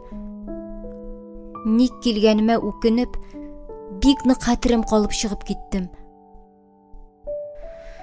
Ул җәйне аны башка күрергә насыйп булмады. Женя да, аның белән эшләүчеләр дә әлмәтләренә кайтып китте. Алар урынына кәкре аяклы, кара мыеклы ят халык килде. Шуннан соң инде миңа эшкә чыгарга да, яшьләр уенына йөрергә дә рөхсәт ителде. Ләкин анда барудан миңа бер нинди шатлык ям юк. Женя киткәннән соң бөтен дөнья шыксызланып, бушап калган иде. Күңелем тулы мөлдерәмә сагыш килеш, мин Казанга китеп бардым.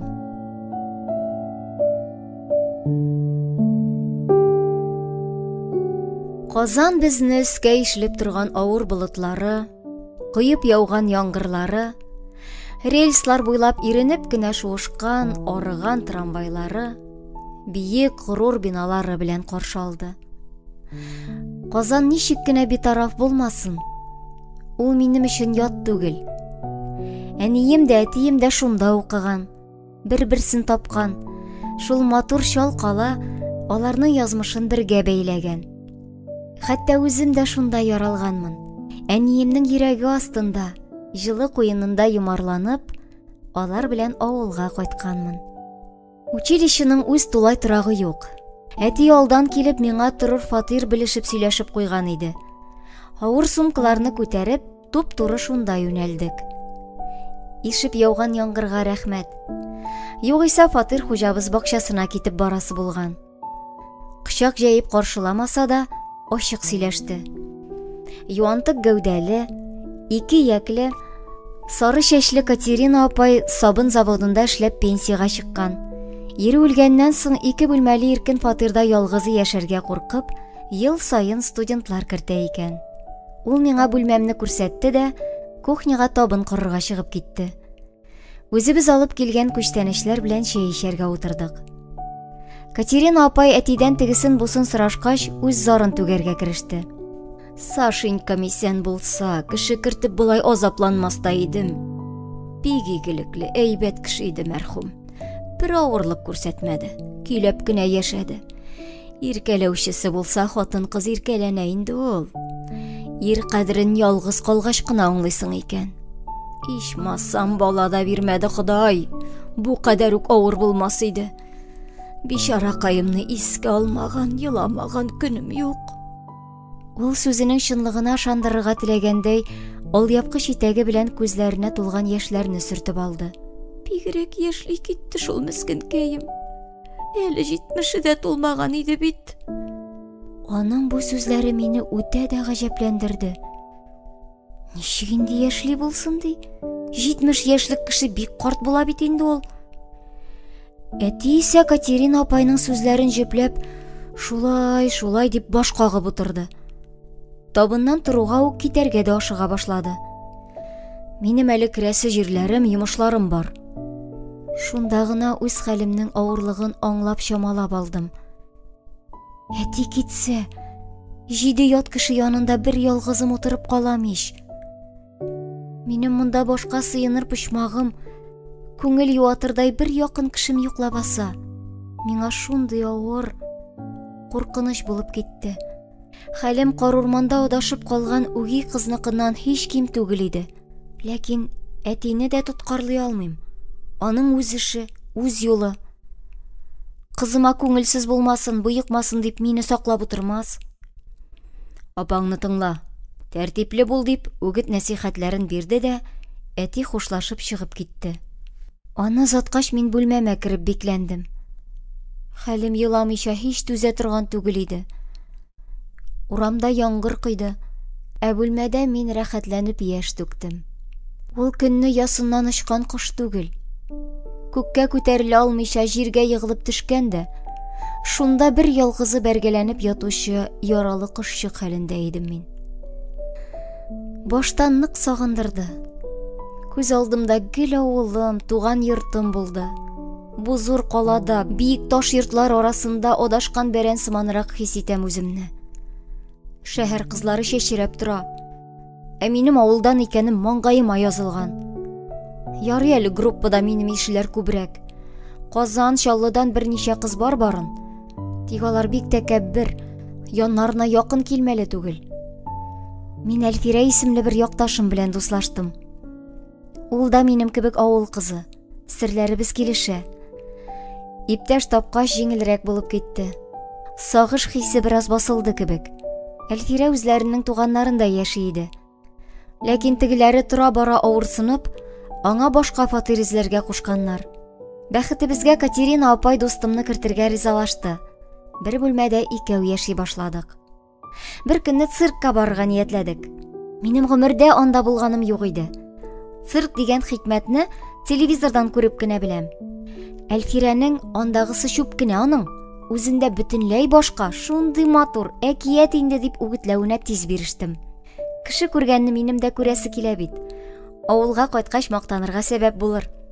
Мәктәптә укыган чакта Әлфирәне класслары белән Казанга экскурсия алып килгән булганнар. Циркка да кергәннәр. Шундагы тамашаны күргәч, тәмам исәрләнгән бу. Шул турыда сөйли башымны катырып бетерде. Әйдә барыйк та барыйк ди.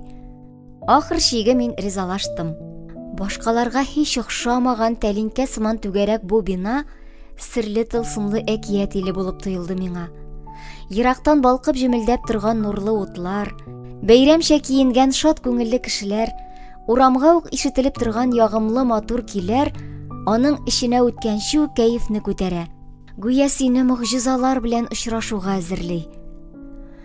Ифрат биек түшәмле якты залга килеп кергәч, башта югалып та калдым.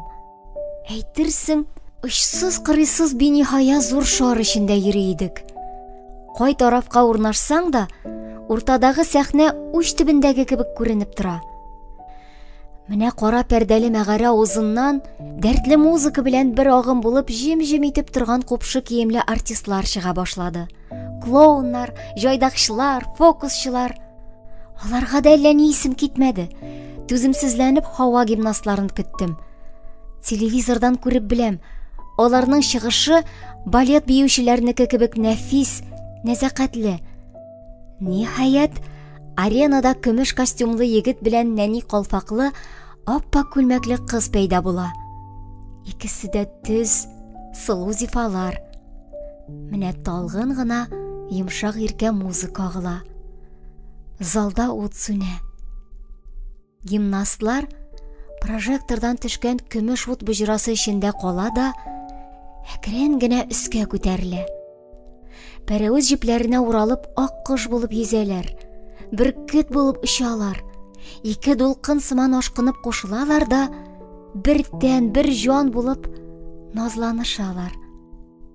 Ике фәрештә ай нурына күмелеп, гүя мәхәббәт аңлаша. Бөтен зал тып-тын калып, бәхетле гашыйкларны күзәтә. Ә мин парлашып очкан бу ике матурдан сакланып кына түгел, көнләшеп тә утырам. Хыялым белән күкләрне иңлим. Их, алар урынында Женя белән без булсак икән.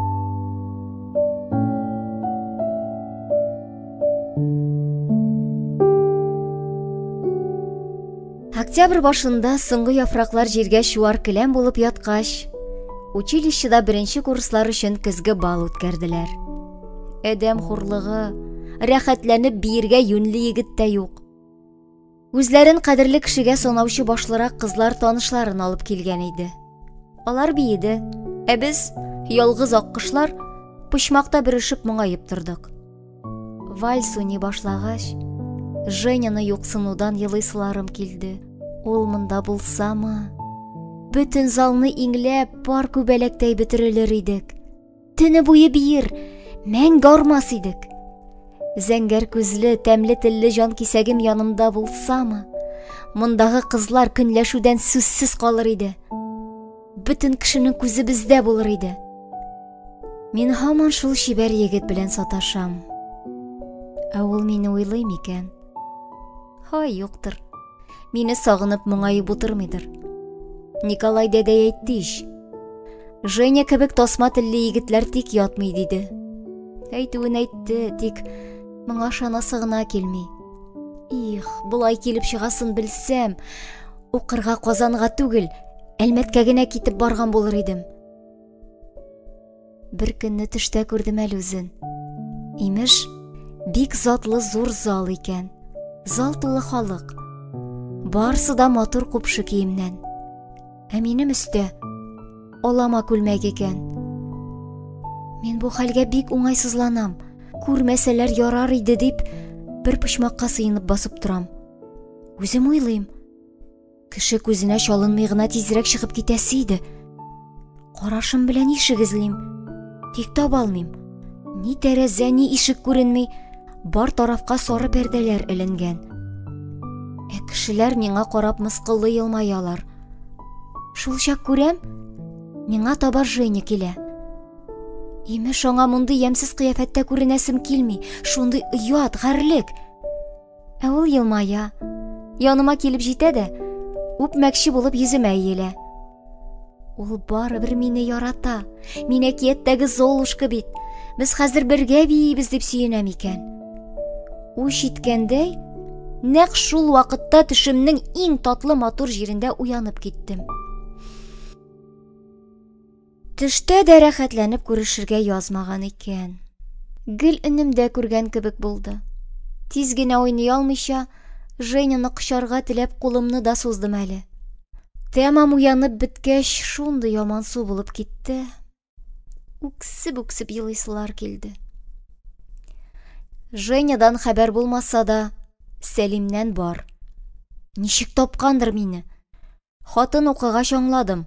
Бу хәйләкәр иптәш минем адресны җайлап-майлап энемнән алган икән. Хәер, Илнарны озын-озак үгетләп торасы да юк. Яраткан абыйсына адресымны гына түгел, үземне дә сатарга әзер. Дустым авыл хәлләрен язган да, синнән башка монда бер ям калмады дигән. Шулай инде бу дөнья. Сәлим минем өчен ут йота, ә мин Женяны сагынып үзгәләнәм. Юлымда шул урыс егете очрамаса, күңелемдә биниһая тынычлык булыр. Һәм без Сәлим белән рәхәтләнеп хат алышып ятар идек тә бит. Их, бу мәхәббәтне аңа кеше газапларга, интектерергә булсын. Октябрь бәйрәмендә авылга кайттым. Бер кайчанда булай ерак китеп, озак аерылып торган юк иде. Авылымны, туганнарымны әйтерсең 100 ел күрмәгәнмен. Шул хәтле сагындым. Машинадан төшеп калгач, 5 чакрым юлны очып диярлек үттем. Иңнәремә канат үстемени. Ишем тулы шатлык, көләсе, җырлыйсы килә. Тик мин кайтканда өйдә беркем юк. Әби белән энем каядыр чыгып киткән. Әниләр эштә иде. Күңелдәге шатлык бераз кимеде. Бикле йортка кайтып керү һич тә кызык түгел. Аның каравы кичен бәйрәм булды. Әни сорау арты сорау яудырды. Казанга яләшеп буламы, укырга ур түгелме, иптәшләрең яхшымы, фатир хуҗасы рәнҗетмиме? Илнар исә үзенекен такылдый. Ниндидер штаб турында, каенлыкта качып ятучы шпион турында үзе уйлап чыгарган әкиятен сөйли. Әти дә басынкы гына ара-тирә безнең сүзгә кушыла. Әби генә әллә ни ачылып китә алмыйча, иреннәрен бөрештереп утырды да: "Укып йөрисеңме соң син анда? Жел куасыңмы дип сорап куйды. Укып йөрим әби. Дәрес калдыру түгел, 5 минутка да соңга калырга ярамый. Бездә тәртипләр кырыс дип, олыларча җитди итеп җавап бирдем. Әби җавабымнан канәгать калды кебек. Амин. Шулай булсын. Тәртип кирәк. Сабагыңны калдырма. Тырыш. Диндә укырга куша дип хуплап куйды. Икенче көнне иптәш кызым Римма белән клубка чыктык. Клуб дигәннән аның түбәсен япканнар. Тик эчке яклар әзер түгел. Шуңа күрә кино-мазар күрсәтмиләр икән. Шулай да яшьләр җыела. Тагы кайда очрашсыннар соң? Римма югары ул хәлләрен сөйли. Моның йөрәгенә дә мәхәббәт кышы кунган икән. Теленнән Госман исеме төшми. Юл буе шул егет турында тыңлый-тыңлый колаклар тынып бетте. Мин дә сүз кыстырмакчы булам, тик кая ул? Кызый туктап тор, сүзеңне онытма ди дә, тагын үзенекен сөйли башлый. Эй, тел бистәсе дә инде үзе, ничек арымыйдыр. Клубка килеп кергәч, классташ кызлар уратып алды. Бер-беребезне бүлдерә-бүлдерә сөйләштек, гөрләштек. Аннары Сәлим килеп исәнләште. Никтер моңайсызланып, оялып кына исәнләште. Ул үсеп ныгып киткән сыман. Баштарак ике арада киеренкелек булып сүз ялганмый торды. Мәңгелек егетебез Халит абый кулына гармун алып, үзенең яраткан көен уйный башлагач кына күземә туры карап, "Бийбезме?" диде. Мин каршы килмәдем. Бер-беребезгә сыенып, әкрен генә әйләнә башладык. "Сагындырдың. Хатыма җавап та язмадың", диде Сәлим. Үзем кайтасы булгач, язып тормадым инде. "Һаман аны уйлыйсыңмы?" "Кемне?" "Теге урысны." "Юк" дигән булдым мин. "Хәзер барысын да сөйләп торам" ди. "Алайса өмет бар икән." "Авылда кызлар беткәнме әллә?" "Бар инде алар. Күңел башкага ятмый бит. Күз алдымда син генә." Мин Сәлимгә ни дип җавап бирергә дә белмим. Аны алдыйсым, өметләндерәсем килми. Нигә аңламый, сизми соң ул? Бер нинди хис, тартылу юк лабаса. Йөрәк кирәк белән исәпләшәмени? Сәлим, син башканы яратырга тырыш әле. Тырышып кына булса икән ул. Күңел ише бит. Анысы шулай. Үзем дә бик яхшы аңлыйм. Шулай да акыл өйрәтеп Сәлимне үгетләп маташкан булам. Без бит дуслар гына. Бу бөтенләй башка нәрсә бит. Дуслар. Минем сине кычасым, иркәлисем килә. Шул дуслык буламы? Юк, бу дуслык кына булмый. Кем, ә мин моны яхшы аңлыйм. Үземнең дә Женяга сыйнасым, сарыласым гына килеп тора иде. Әгәр Сәлимгә карата да шундый назлы хисләр кичерсәм икән, икебезгә дә җиңел, рәхәт булыр иде. Булай, ике бәхетсез гашыйк без. Шулай да аның зата кайтуына каршы килмәдем. Чөнки хәлен яхшы аңлыйм. Кызганам да. Шуңа күрә кычы бүбәргә маташкач та карышмадым. Йөзем яшермәдем. Минем аркада газапланып йөрмәсен. Бәлки бераз күңеле басылыр. Наргизә, дип пышылдый Сәлим. Тешләремә кереп беттең. Мин Сәлимнең сүзләренә дә, назларына да битараф булып, шул ук вакытта бер нинди каршылык та күрсәтмичә, таш сын шикелле басып торам. Их, бу мизгелдә аның урынында Женя булса икән, эреп төшәр идем. Әллә миңа да Казанга китәргә инде. Сине югалтудан куркам. Унны бетергәч килерсең. Тагын 2 ел синнән башка яшисеме? Аннары тагы 2 ел. Нигә алай дисең? Армиягә китәсең бар. Син мине көтмисең инде. Сәлим, өметләнмә миңа. Үзеңә дә, миңа да җиңелрәк булыр. Тырыштым инде. Булмый бит. Йөрәккә кереп утыргансың. Себерке белән куып чыгар. Көлмә, Наргизә. Үз башыңа төшмәсә, кешегә акыл өйрәтергә җиңел ул. Җиңел. Белсә икән хәлемне. Сәлим әле бәхетле. Яратканын мине күрә. Очраша ала. Бер авылда яшибез. Ә мин Женяны кайдан, ничек эзләп табыйм? Әмма вакыт үзенекен итте. Женяның саргылт бөдрә чәчләре, күк төсендәге якты күзләре, ягымлы елмаюлары әкрен-әкрен генә кышның салкын карларына, язның яшенле яңгырларына, көзнең куе томаннарына уралып, үткәннәргә китеп югалды. Җәйге ялым Сәлим белән үтте. Ул елны әби кунак йортында эшләмәде. Арыдым дип, амбарда каравыл торган иде. Мин өйдә тик ятмас өчен бераз акча булыр дип, колхоз эшенә чыктым. Башта печән әйләндерергә, төяргә, аннары икмәк ташучы машиналарда йөкче булып йөрдем. Үз эшләрең белән саф һавада эшләү кызык кына ул. Сәлим дә әтисе янында ярдәмче булып эшләде. Көндезләрен ничек кенә арытмасын, кичен клубка чыгабыз. Төне буе җитәкләшеп авыл урамнарын, су буйларын иңлибез. Женяга тартылган сыман назлы кайнар хисләр булмаса да, күңел Сәлимне якын итә. Ялгыз да күңелсез ич. Бер көнне клубтан кайтышлый минем тал янына килдек. Күңелем өскә үрмәләргә бик ашкынса да түздем. Кинодагы акыллы кызлар кебек, агач төбендә тыйнак кына басып тордым. Сәлим кулымны учларына алып күкрәгенә кысты. Безнең су буе бигрәк матур әйеме, Наргизә? Мин үзебезнең авылдан бер кая китмәс идем.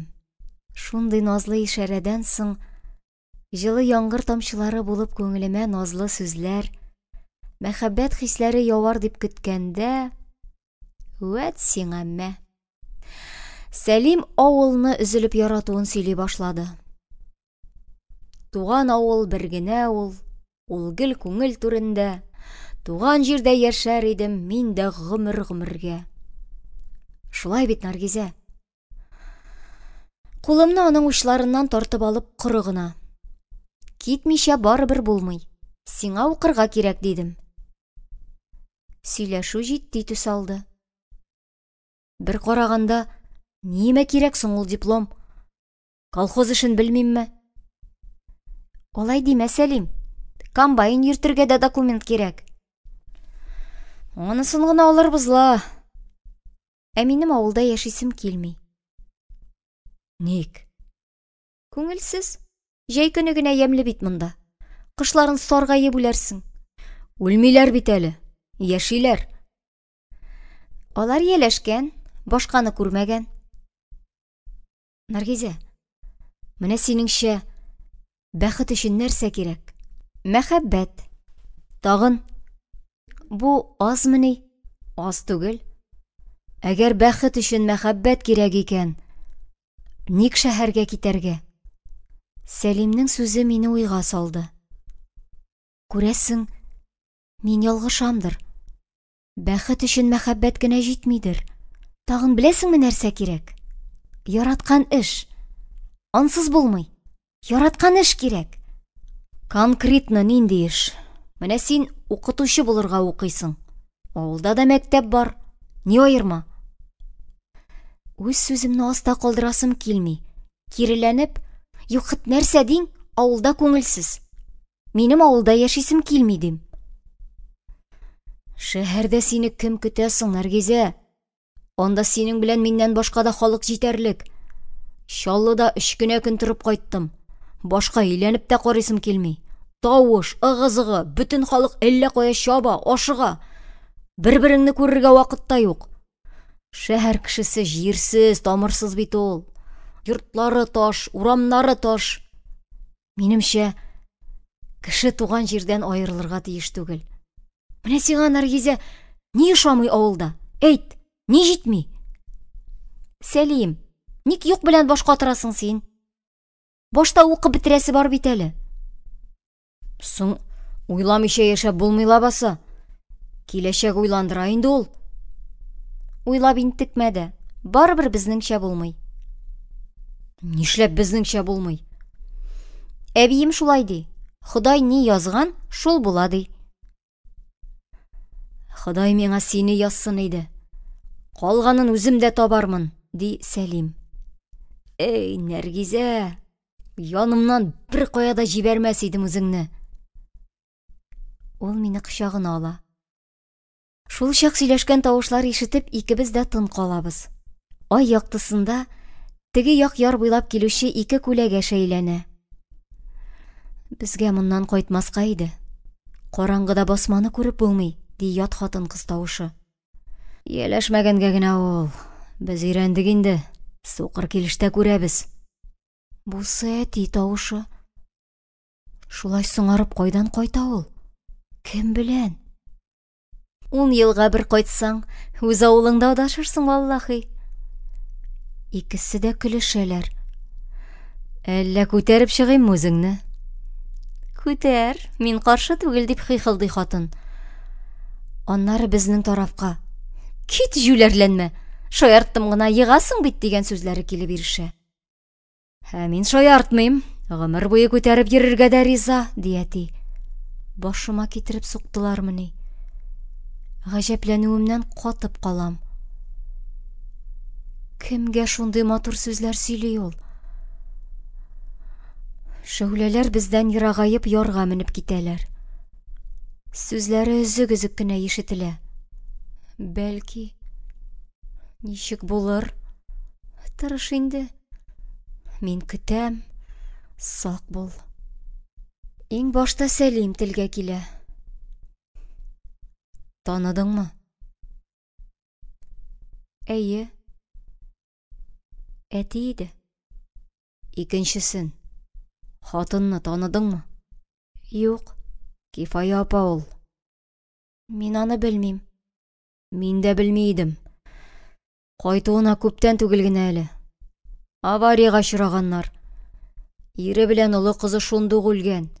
Кифая апа кичкенәсен ияртеп әнисе янына кайткан. Анда яши алмыйм ди икән.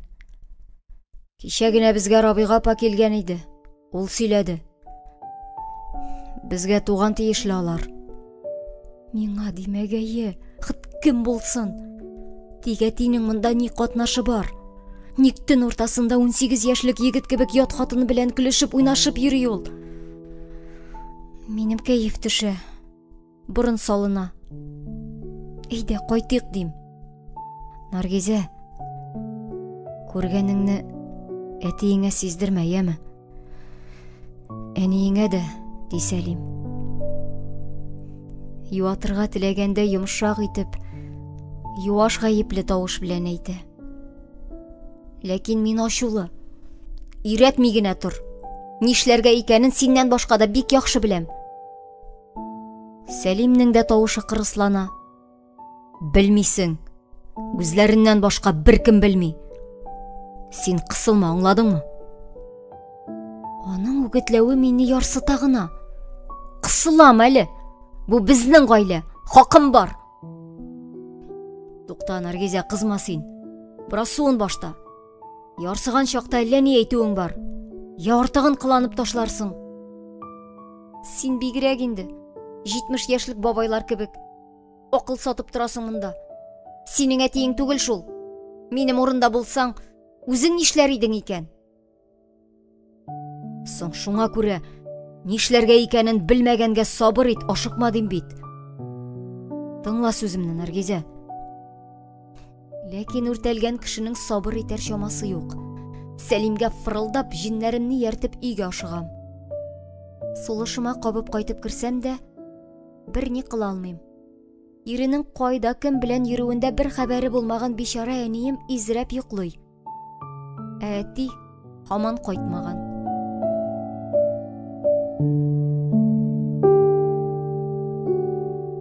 Әтине икенче көнне кичен генә күрә алдым. Һәр сүзен, һәр хәрәкәтен тикшереп күзәтеп торсам да, аңарда андый-мондый үзгәреш, шикле нәрсә сизелмәде. Барысы да элеккечә иде. Кайтты, ашады, эчте. Яңа килгән газеталарны караштырып чыкты. Малларны ашатып керде. Аннары көндәгечә вакыт тапшыруын карады. Ләкин күңелгә шик киреп утырган. Бу хәлләрнең ахырын белми торып, күзәтүдән туктамаска булдым. Ул кичне клубка чыкмый өйдә генә утырдым. Башым авырта, хәлем юк дигән булып, кояш баемас борын верандага чыгып яттым.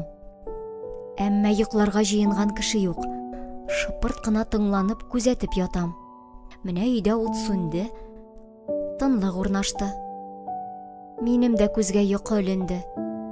Тыңланып ята-ята, йокыга киткәнемне сизми дә калганмын.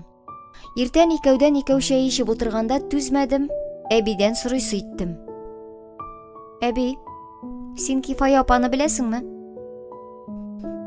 Ул гадәттәгечә коры гына җавап бирде. Сиңа нимә? Авылга бөтенләйгә кайтканмы әллә ул? Синең ни эшең бар? Беләсем килә. Күп белсәң тиз картаерсың, диде әби, кисәк кенә тәрәзәгә капланып. Аннан пыялага төя-төя кыяр түтәлендә тибенеп йөрүче тавыкларны сүгәргә кереште. Көш! Көш! Кара син бу аңгыраларга! Күзләрен тондырып бакчага кермәсәләр, башка урын беткәнме? Көш! Көш дим, шул кынчаклар! Бар, тизрәк куып чыгар әле шул имгәкләрне! Шулай итеп, әбинең Кифая апа турында сөйләшәсе килмәде. Димәк, әти белән бу хатын хакында ул ни дә булса белә. Шуңа күрә мәче үз гаебен тизрәк туфракка күмеп куйгандай, сер яшерә дә инде. Безнең әби шундый ул. Кешенекен җилгә сипсә сибә, әмма үзенеке 7 кат йозак астында. Ләкин әтинең сирен мин барыбер белдем. Аны эзләп йөрисе дә булмады. Кулыма китереп тоттырдылар. Ул көнне Мәмдүдә апа белән көзге чәчүдә идек. Орлык китергәннәрен көтеп басу читендә моңаеп утырганда, күземә сынап карый-карый. Әтиеңнең яшьлек мәхәббәте кайтты бит. Ничә ел күрешмәгәннәр иде, димәсенме бу? Моңа исем дә китмәгәндәй тыныч кына. Кифая апамы? Дип сорадым. Мәмдүдә апаның мут күзләрендә үртәлү ризасызлык чагылды. Бәрәкалла, беләсеңме ни? Беләм шул. Авызына лимон каптырдым мени. Апайның ирене биреште, йөзе чытылды. Ис китәрлек хәбәр әйтеп, мине шаккаттырасы килгән иде дә, татлы өметләре акланмады. Ул яңа дип сөйләгән хәбәр тәмен югалткан икән. Бәлки, шуңа да бар белгәнен минем алда бер юлы селкеп салырга уйлагандыр. Очрашканнарын да беләсеңме? Сер бирәсем килмичә, бер авылда булгач очрашырлар инде, дидем. Мәмдүдә апа тырма тешләрен күрсәтеп авызын йырды. Барысы белән шулай очраша башласа, җыеп бетерә алмас. Тел төбен бик яхшы аңласам да башны тилегә салдым. Җыючылар табылыр әле. Мәмдүдә апаның сүзе йөрәккә утлы күмер булып төште. Мин бит булай да сизә идем. Әти әнигә карата һәр вакыт суык, коры. Җитмәсә, әби дә әнигә каршы гел кытыртып тора. И кызым, ичмасам сезнең бәхетегез булсын дип, әнием юкка гына әйтмидер. Аны ниндидер борчу сагыш кимергәне күзеннән күренеп тора. Үзе көлгән чакта да күзләре гел моңлы. Бик сирәк көлә шул әнием. Инде бу хәлне дә белсә, нишләр? Бәлки, беләдер дә инде. Авыл кешесенең тормышы уч төбендәге кебек бит. Карга Мәмдүдәсе белгәнне башкалар да беләдер. Бу күңелсез хәбәрләр әниемә дә килеп ирешкәндер. Ничә ел буе читтә йөреп, ни туган авылын, ни әтине исенә төшермәгән бу Кифая, ни өметләнеп кайткан монда. Аварияга очрагач, ире түгел, үзе үлгән булса яхшырак буласы да бит. Кеше ирен аздырып йөрмәс иде. Әти дә бигрәк инде. Гомер буе күтәреп йөрер имеш. Чит хатынны күтәргәнче, әнине күтәрсен иде. Әллә әнием кадерләүгә, мәхәббәткә лаек түгелме? Әти турында бу хәбәрне ишеткәч, кичләрен өйдә утыра башладым.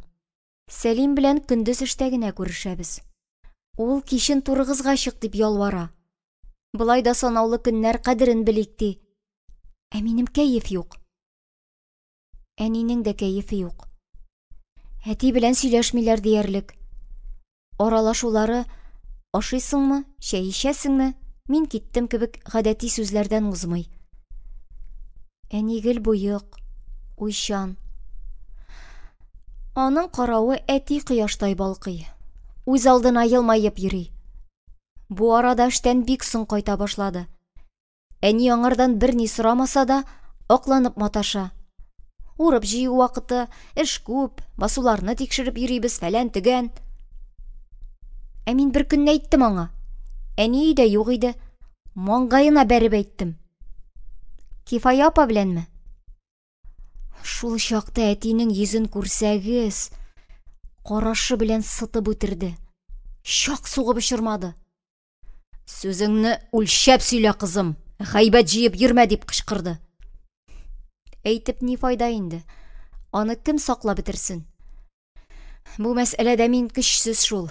Әниемә берничек ярдәм итә алмыйм. Җитмәсә, ялым тәмамланып килә. Китәр вакыт якынлаша. Әнине ике ут арасында калдырып, үземнең дә ичем тулы ялкын килеш китеп барачакмын инде. Башка вакытта әти мине озату җаен таба, һәр хәлдә олы юлга җәяү чыгарып җибәрми иде. Бу юлы үзегез карагыз, берәрсе очрар әле дип, тыныч кына эшенә китте дә барды. Аңарда хәзер безнең кайгы түгел. Әни мине озата чыкты. Аны кызганып, интегеп йөрмә инде, әни, ерагара түгел бит. Юлны беләм, үзем дә китәрмен дисәм дә, кире борылмады. Каеннарга хәтле булса да озатам әле, кызым. Сумкаларың авыр. Бәлки берәр машина да туры килер. Бигрәк тиз үтте ялың. Иркенләп сөйләшә дә алмадык. Күрми дә калдым кебек үзеңне. Казаны да ерак шул, сирәк кайтасың, диде. Әнинең өстендә зәңгәр чәчәкле җиңел күлмәк. Башында да зәңгәр суяулык. Күзләре зәңгәр булгангамы, шул төсне бигрәк ярата инде. Миңа бу дөньяда әниемнән дә матур, сикемле кеше юк сыман. Яше 40-ка җитсә дә кызлар кебек җыйнак, җиңел гәүдәле, җитез ул. Әтием нигә кимсетәдер аны? Ник башкага алмаштырмакчы буладыр? Күрдем бит инде мин ул Кифаяны. Әниемнән бер артык җире юк. Шәһәр хатыннары кебек фырт киенеп, ясанып, бизәнеп йөри. Чәче матур инде, сумала кебек капкара. Үзе озын, биленә хәтле төшеп тора. Сыклансыннар дипме, аларны толымга үрмичә, яшь кызлар сыман туздырып салган була. Анысы озын чәчлеләр авылда оннан башка да җитәрлек. Берсе дә мактанмый әле. Баш түбәсенә җыеп куялар да, яулык бәйләп тыйнак кына йөриләр. Кызым, авыр уйлар белән китмәяме? Безнең өчен борчылма. Сәерсенеп әниемә күтәрелеп карыйм. Син беләсеңмени, дип сорыйм. Ничек белмисең инде? Йөрәк сизә бит. Йөрер дә туктар әле. Син борчылма, әнием. Син ул Кифаядан 1000 өлеш артык. Син авылда иң чибәре. Әни моңсу гына елмаеп куя. Яхшы сүзеңә рәхмәт, кызым. Эш матурлыкта гына түгел шул. Күңел дигән нәрсә бар. Җан тарту. Ах, бу күңел, җан тартулар. Моны мин аңламыйммы? Әтинең җаны сиңа тартмыймыни? Алайса ник сиңа өйләнгәнсең ул? Үзем гаепле, кызым. Белә торып чыктым бит. Артык яраттым шул әтиеңне. Ә ул Кифаясын гомер буе онытмады. Бусы минем өчен яңалык иде. Ничек инде алай? Гомер буе Кифаяны яратканда, үзе башкага өйләнгән. Шулай була димени? Аны Кифая үзе ташлаган. Читтән кайткан бер егеткә кияүгә чыгып, авылдан китеп барган. Ире үлгәч исенә төшергән менә. Ялгыз яшисе килми. Ир кирәк. Әнинең тавышына, сүзләренә әйтеп бетергесез әрнү үртәлү сеңгән. Минем дә күңелгә шом үрмәли. Әни, әти безне ташлармы инде хәзер? Ташлавын ташламас анысы. Тик безнең белән дә булмас. Шулай йөрер инде ике арада. Әбием бу хакта беләдер бит. Ачулансын иде әтине. Кызым, әбиең мине гомер буе шит күрде. Кай җирем ярамагандыр инде. Әтиеңне ачулану түгел, мине яклап сыңар сүз дә әйтәсе юк. Бигрәк каты бәгырьле шул. Моңарча ни авызыннан ни әби, ни әти хакында начар сүз ишеткән юк иде. Хурлаганы да, зарланганы да булмады. Гаиләбез хәлләрен уртага салып, олыларча җитди итеп тәүге тапкыр сөйләшәбез бугай. Димәк, мин бала яшеннән чыгып барам. Әнине юатырга, күңелен күтәрергә теләп алдашып маташам. Әбием безне ярата, үзе шулай диде. Сине дә якын итә ул, сиздерми генә. Әни моңсу елмаеп баш чайкый. Минем матур ялганыма ышанмый, әлбәттә. Ләкин аны моны әйтми. Үз уйларыбызга чумып, шактый сөйләшми барабыз. Ә уйларның очына чыгышлы түгел. Менә сиңа башваткыч дигән. Нишлиләр икән соң мондый очракта? Әнием кебек тешне кысып түзәргә каладыр инде. Тик сабырлыкның төбе алтын булуына гына өметем аз. Кайсы акыллысы уйлап чыгаргандыр ул мәкальне? Сабырлык төбендәге сары алтынны кайсы бәхетлесе күргәндер? Барган җиреннән кинәт туктап, әни юл кырындагы каен агачына ишарәли. Әйдә бераз утырып хәл алыйк әле. Машинабыз көтеп тормый. Әни сумкадан газета чыгарып тузанлы чирәмгә җәя. Арканы аркага терәп шунда утырабыз. Август айының җылы, кояшлы көннәре. Быел табигать авыл кешесенә мәрхәмәтле булды. Урып җыю вакытында нәкъ шундый аяз көннәр кирәк тә инде. Тик бар дөнья тузанга чумган, коры эссе һава тынга каплана. Юл буендагы бу бичара каен да тоташ тузанга күмелеп утыра. Арыган, әлсерәгәндер инде мескенкәем. Ничә еллар буена шатлык кешеләрен каршылый озата ул. Эш дип чабабыз. Бер-беребезне күрергә, иркенләп сөйләшергә вакыт та юк, дияни. Синнән күпме сорарга талпындым, кызым. Тик һаман җай чыкмады. Ни турында, әни? Сүзен нидән башларга аптырагандай, ул бераз уйланып тора. Аннары күземә карамый гына сорый. Кызым, син теге урыс малайын һаман яратасыңмы? Әллә оныттыңмы инде? Мин ялып башымны иям. Ни дiyim? Әлегә үзем дә кистереп әйтә алмыйм. Оныттым да кебек. Тик кабат күрсәм, хисләр дөрләп кабынмас дип ышандырып әйтә дә алмыйм. Озак күрми торганга гына басылганмындыр бәлки. Әтиебез әнә тәүге мәхәббәтен ничә елдан соң да онытмаган. Яшьлегенә кире кайткандай кыланып, кифаясы артыннан чаба бит әле. Минем әйтәсе килгәнем шул, кызым. Читләргә кызыкма син. Үз авылың кешесенә җитми барыбер. Чөнки аның бөтен нәсел тамыры, тормышы күз алдында. Мине дә бер авылдаш егет яратып йөргән иде. Әти-әнисе дә, туганнары да шундый ипле кешеләр. Әнисе мине күрсә, кызым, кайчан безгә киләсең дип елмаеп дәшә иде. Ә минем уемда да юк. Яныңда бетерелүченең кадерен беләсеңмени ул? Аны куып җибәреп әтиеңә ягылдым. Яратмаганын да белә идем югыйсә. Авырга узгач өйләнергә мәҗбүр булды. Шулай, кызым. Үзем дә гаепле. Тагылып чыктым мин әтиеңә. Башканы яратканын белә торып. Менә хәзер шуның әче җимешен татыйм инде. Яратмаса сиңа өйләнмәс иде. Кифаядан өмете өзелгәнгә өйләнгәндер. Тегесе кияүдә иде бит. Кызым, әтиеңне гаепләмә син. Ни язган шул булыр инде. Барысы да Ходай кулында. Минем ике зур шатлыгым сез бар. Яраткан кешемнән тапкан сабыйларым. Шунысына да рәхмәт. Мин дәшмим. Карашым таш өстенә кызынырга чыгып баскан кырмыскага төшә дә, күңелгә сәер уй килә. Булар да яши, урши бит. Шул кечкенә бөҗәкләрдә дә мәхәббәт, хыянәт дигән нәрсә бармы икән? Алар да кавыша аерылыша микән? Булмастырла. Кеп-кечкенә башларында мидә юктыр әле. Ләкин акылсыз ничек җан асырамак кирәк? Хәер, үзләренә җитәрлек булса да бардыр инде ул. Кызым, күреп белеп торам. Сәлим сине ярата.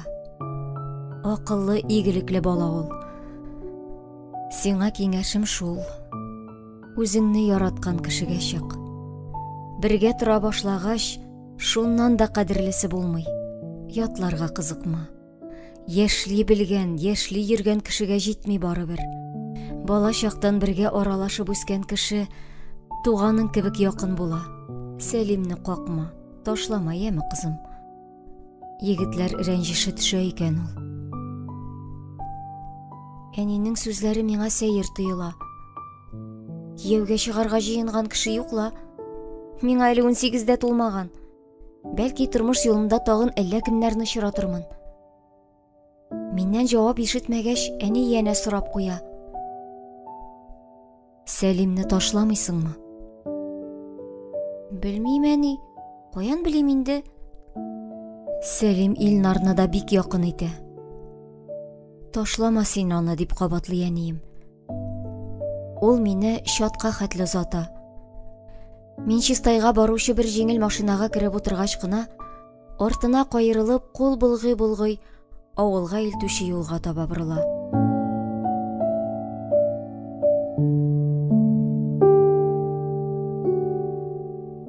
Кыш иде.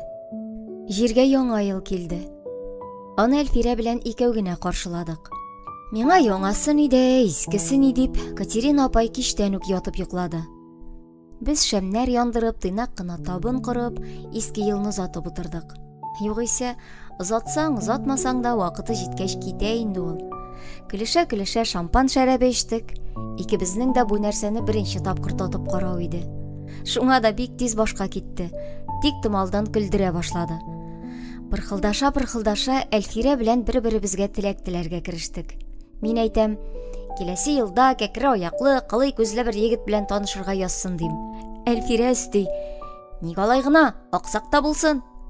Һәм пеләшләр янында гел якты була. Утка экономия. Шукрак булса тагы да яхшы. Кирәкмәгәнне ишетми. Юк, шукрак булмасын, ишетсен. Лучше телсез булсын дин. Тып-тыныч, рәхәт. Үзебезнең дә рәт юк, сүзебезнең дә рәте юк. Башта шырык-шырык көлдем. Аннары кинәт сагыш басты. Тик томалга елыйсы килә башлады. Үләргә җитеп, Женяны сагындым. Янымда булса икән ул. Шәраб эчкәннән соң күңел иләсләнә башлады. Тәнемә әллә нинди кыргый дәрт тулды. Кемгәдер сыйынасым, назланасым, иркәләнәсем килеп китте. Юк, кемгәдер түгел. Нәкъ менә Женяга. Тотындым Әлфирәгә мәхәббәтем турында илһамланып сөйләргә. Дус кызым мине тын да алмый авызыма кереп китәрдәй булып тыңлый. Шомырт күзләрендә мут очкыннар бии. Аның әле беркем белән очрашканы, үбешкәне юк икән. Көнләшүдән еларга җитеште. Үбешергә өйрәт әле мине, димәсенме? Мин сине ничек өйрәтим ди? Кызлар үпми, егетләр үбәлә баса дим. Ә син ул үпкәндә нишлисең? Иренне биреп торам. Үлем, минем дә үбешәсем килә. Әйдә киттек урамга, берәр егетне тотабыз да үбешәбез. Вәт акылсызлар. Тәки чыгып киттек бит. Йөри торгач эзләгәнебезне таптык. Тукталышта бер егет кисәге бөрüşеп басып тора иде. Ике яклап эләктереп алдык моны. Куркып сискәнеп китте мискенкәй. Аны да ойныклар исәбенә кертеп булмый иде. Шуңа күрә безнең тәкъдимгә авыз йырып ризалашты. Кайсыбызны башта үбәсең, диештек без. Егет аптырап калмады. Озындыр куллары белән икебезне бер юлы кочагына җыйды да, башта мине, аннары Әлфирәне үбеп алды. Биттән генә. Без моңа риза булмадык. Иреннән диештек. Ләкин шул чак тукталышка озын мөгезләрен тырпайтып, бер ялкау троллейбус килеп туктады. һәм егетебезне үз куенына тартып алып, ыңгыраша күздән югалды. Тик моңа әллә ни борчылмадык. Саф салкын һава безне айнытып җибәргән, карлы җил баштагы иләс-миләс уйларны таратып тузгытып ташлаган иде. Айныгач маҗара эзләү теләге дә сүрелде. Үз кыланышыбызга үзебез үк аптырап, кире фатирыбызга кайтып киттек. Кара, ни кыланабыз? Кеше көлдереп, бездән нинди тәрбияче чыга инде дип баш чайкады Әлфирә. Ул бу минутта таныш түгел егеттән, миннән генә түгел, үзеннән дә ояла иде бугай. Аптырама, яшь чак, тиле чак дип юаткан булдым мин аны. Гәрчә үземне дә үкенү корты кимерә иде. Бу егетне башка мәңге күрәсебез юк. Эчү яхшыга илтәдимени? Исерек башка шайтан уялый ди минем әбием. Хактыр, шулайдыр. Шайтан уяламаса, төн уртасында шулай кыланып, исәрләнеп йөрер идекмени? Үз башыңа үзең хуҗа була алмасаң, гомер юлыңда искә дә төшерәсе килмәгән күңелсез мизгелләр шактый җыела икән шул. Әни әйтмешли, кызлар намусы кыл өстендә, кылдан төшсә ил өстендә. Әле дә троллейбус бик вакытлы килде, рәхмәт төшкере. Бәйрәмнән соң имтиханнар башланды. Башта күтәрми әзерләнәбез. Алда кышкы каникулларым сындырып тора. Авылга, әни янына кайтасы килә. Ондагы хәлләрне азмы күпме белеп торам. Әти һаман беренче мәхәббәте белән чуала икән. Бишара әнием ничекләр түзәдер. Җитмәсә, кифаяны идарәгә эшкә урнаштырганнар. Кичләрен дә, көндезләрен дә алар әти белән бергә. Райүзәккә дә бергә йөриләрдер. Теләгән кешегә ничек тә очрашып була инде. Әнинең генә түгел, минем дә йөрәк яна. Әгәр әби безнең янда тормаса, әгәр төп нигездә яшәмәсәк, әтине кифаясы янына гына җибәрер идек. Алай бик яраткач, торсын шунда, кадерле сөяркәсе янында. Әниемнең күз алдында җан көйеге булып йөрмәсен. Юк икән, юк. Булай, бар да ул, юк та. Гыйнвар аеның буранлы көне иде. Уйламаганда, көтмәгәндә безгә Самат абый килеп керде. Колхозның баш механигы ул. Казанга сирәк булса да килгәли. Мин торган фатирга да кергәне бар. Көзен бәрәңге китергән иде. Бу юлы да бәлки ни дә булса алып килгәндер. Мин авылда абыйны шатланып каршы алдым. Әйдәгез, Самат абый, үтегез, чәй ичегез, җылыныгыз. Юк, сеңлем, утырып тормыйм, ашыгам. Ул бераз таптанып торды да, син җыен, сеңлем, әтиң сине кереп алырга кушканы. Ник? Каникул башланмады бит әле, Самат абый. Тагын 2 имтихан бирәсе бар. Мин кайта алмыйм. Самат абый гаепле карашын миңа төби. Кайтырга кирәк бит, сеңлем. Кайтырга кирәк. Күңелемә салкын дулкын булып шым тула. Кабаланып куркып сорыйм. Нәрсә булды, Самат абый? Әйтегез, ни булды?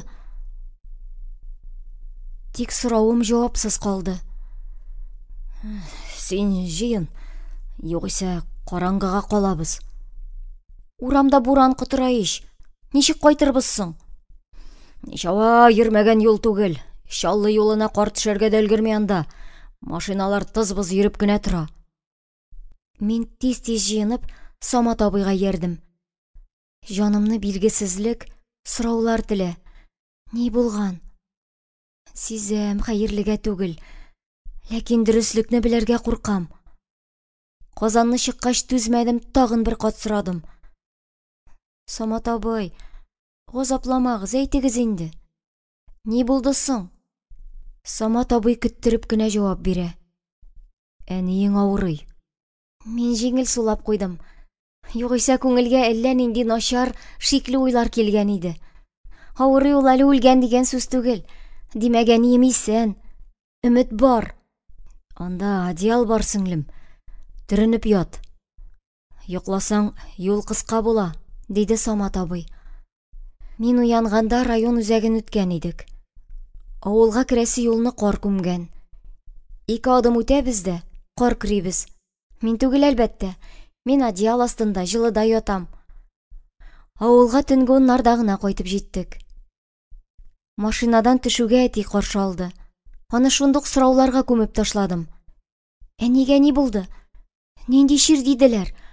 Хәзер кайда ул, өйдәме? Больнистамы? Өйдә, диде әти кулымнан сумканы алып. Ул җилкәсенә дөньяның бар йөге төялгән кебек, башын иеп сирәлеп кенә атлый. Капкага җиткәч туктап, тирән итеп сулыш алганнан соң, карашын миңа төбәде. Сабыр бул, кызым. Сабыр бул. Дөрөслектән качып булмый. Әниең үлде. Шуннан ни булганын яхшылап хәтерләмим. Барысы да томан эчендә. Әллә төш булды ул, әллә өн. Без өйгә кердек. Алгы якта төнге ут кына яна. Шул сүрән яктылыкта бүлмә уртасында ак җәймә белән капланган әнинең гәүдәсен, аның кырында дисбе тартып утырган күрше әбиләрен күрәм. Өзгәләнеп кычкырып әнием өстенә капланам. Әнием, мин кайттым, тор инде әнием. Әнием, мин бит бу. Ач инде күзеңне. Тор инде зинһар, әнием, бәгырем. Карчыклар мине күтәреп торгызалар. Кызым, ала ярамый. Әниеңне борчыма. Ул барысын да күреп, ишетеп тора. Мәет янында тавышланырга ярамый. Икенче көнне өебез хушлашырга килүчеләр белән тула. Барысы да кайгыбызны уртаклаша. Барысы да ахыры хәерле булсын, Ходай сабырлык бирсен ди. Сәлим дә күземә чалына. Карашында әрнү, кызгану. Яныма килеп ниндидер юату сүзләр әйтә. Мин таш кебек катып йөрим. Канлы яшьләрем бәгыремә оешкан. Акырып еласам, алар бәлки түгелер иде. Тик елый алмыйм.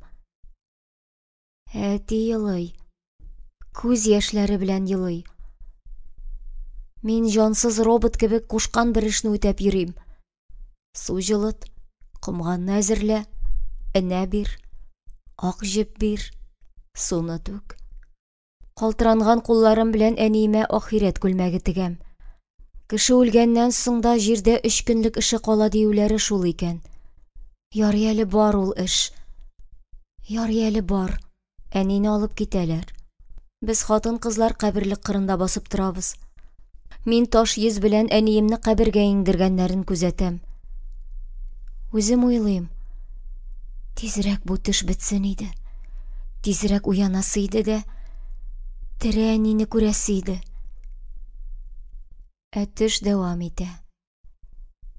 Әнисез йортка кайтабыз да, күрше апалар белән өйне, керләрне юа башлыйбыз.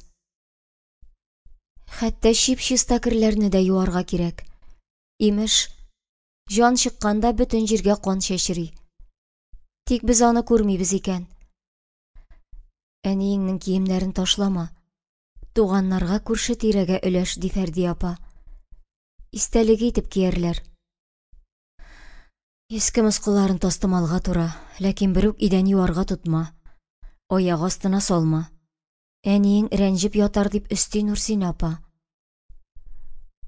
Керләр күп. Алар белән бакчадагы баулар тула. Кышкы салкында әниемнең күлмәкләре бозланып ката. Әни салкын җир астында ята. Мискин әнием салкын җир астында ята. Үзе дә, күлмәкләре дә эши. Шуны уйлыйм да, кинәт кычкырып елап җибәрәм. Әнием бу авылда чит кеше иде. Әби әйткәнчә, килмешәк. Аның монда бер туганы да юк. Бердән бер апасын сөйгән егете үзе белән Кыргызстанга йөртеп киткән. Кыргызстан күрше авыл түгел. Сагынган сайын йөгереп кайта алмыйсың. Кайнаналы йортта кунак булуның әллә ни яме дә булмагандыр. Фатыйма апа якты йөзен безгә бик сирәк күрсәтте. Аның каравы, әтинең туганнары бу сагага тузан кундырмады инде. Әни ялгыз иде. Аның рәхәтләнеп сөйләшер, сер түгәр кешесе булмады. Сер бүлешер, күңелең бушатыр кеше булмаса, бар хәсрәт әрнүең йөрәгеңә кара кан булып уеша диләр. Әнине шул алып киткән. Аны су буеннан кер чайкарга төшеп киткән җиреннән алып кайтканнар. Кулына әтинең күлмәген тотып жан биргән мискенкәем. Нинди уй сагышлар алып киткән аны бу дөньядан. Бәлки кулына әтинең күлмәген алгач та, мин юам, башкалар кычан азлана дип уйлап куйгандыр. Әнием. Мин әтине күрә алмас булдым. Ул үзе дә миннән ким газапланмый бугай. Бу көннәрдә гел өйдә моңаеп утыра. Тота да гаилә альбомын актара. Әниемнең рәсемнәренә карап уйга бата. Я кисәк кенә киенә дә каберлеккә менеп китә. Әнине вакытсыз гүргә кертүен үзе дә аңлый бугай ул. Тик үкенүдән ни файда? Юк, әни. Юк. Бу юклыкка, бушлыкка еләшү авыр. Әле һаман ышанасы килми. Әни каядыр чыгып кына киткән кебек. Менә ишек ачылыр да, башын ия төшеп, әкрен генә басып кайтып керер кебек. Ни усал әби дә басылып калды. Сөйләшмәс дәшмәс булды. Дөньялар дип авыр сулап куя да, шуның белән сүзем бетте дигәндәй карашын читкә бора. Илнар балалыгы белән фаҗиганең тирәнлеген аңлап та бетерми бугай. Бәлки янында мин булганга җиңелрәк кичерәдер. Апа инде ул. Апалар әни урынына кала. Бит миңа китәргә кирәк. Тапшырылмаган имтиханнарым өстә тора. Әни юк.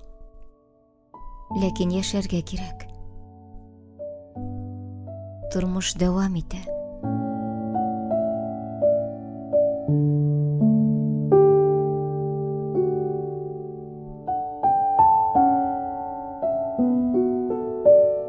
Кышкы каникулда мин әтине өйләндереп килдем. Бу хәл шулай тиз булыр дип һич уйламаган идем, әлбәттә. 2 атна элек кенә күз яшьләренә буылып, хәсрәттән сыгылып төшкән әтине шул арада әйтерсең алмаштырып куйганнар. Кияү егетемени. Кифаясы юаткандыр инде. Йөзе тулган айдай балкый, күзләре йылтырап тора. Каймак ашаган мәчедәй борын астыннан уфа чиләбе пешә кура җиләге дип мыраулап йөри. Шат иде әти. Көләш иде. Аны бу кыяфәттә күргәч, ачы үртәлүдән шартлар дәрәҗәгә җиттем. Әби дә кайгылы кешегә охшамаган. Яшь киленнәр сыман җил йөгереп йөри. Мине күргәч, әле кичә генә аерылышкандай коры гына. Чәй кайнаган аш плитәдә, үзең кара инде диде дә, каядыр чыгып та югалды. Тик миндә ашау кайгысы түгел. Тамагымнан ризык үтми. Буйык карашым белән әнисез йортның почмакларын айкап, моңсу уйларга чумып, өстәл янында ялгызым утырдым да, аптыраганнан мунча ягарга киттем. Әнидән башка бу өйдә миңа бер ям юк иде. Кичен исә әтидән шундый сүзләр ишеттем. Кызым, күпме елап утырсаң да әниеңне кайтарып булмый. Күреп торасың, әбиең картайды. Син балачага түгел, тагын 1 елдан укытучы буласы кеше. Мин аңларсың. Кыскасы шул, кызым. Мин өйләнмәкче булам. Ни диярсең?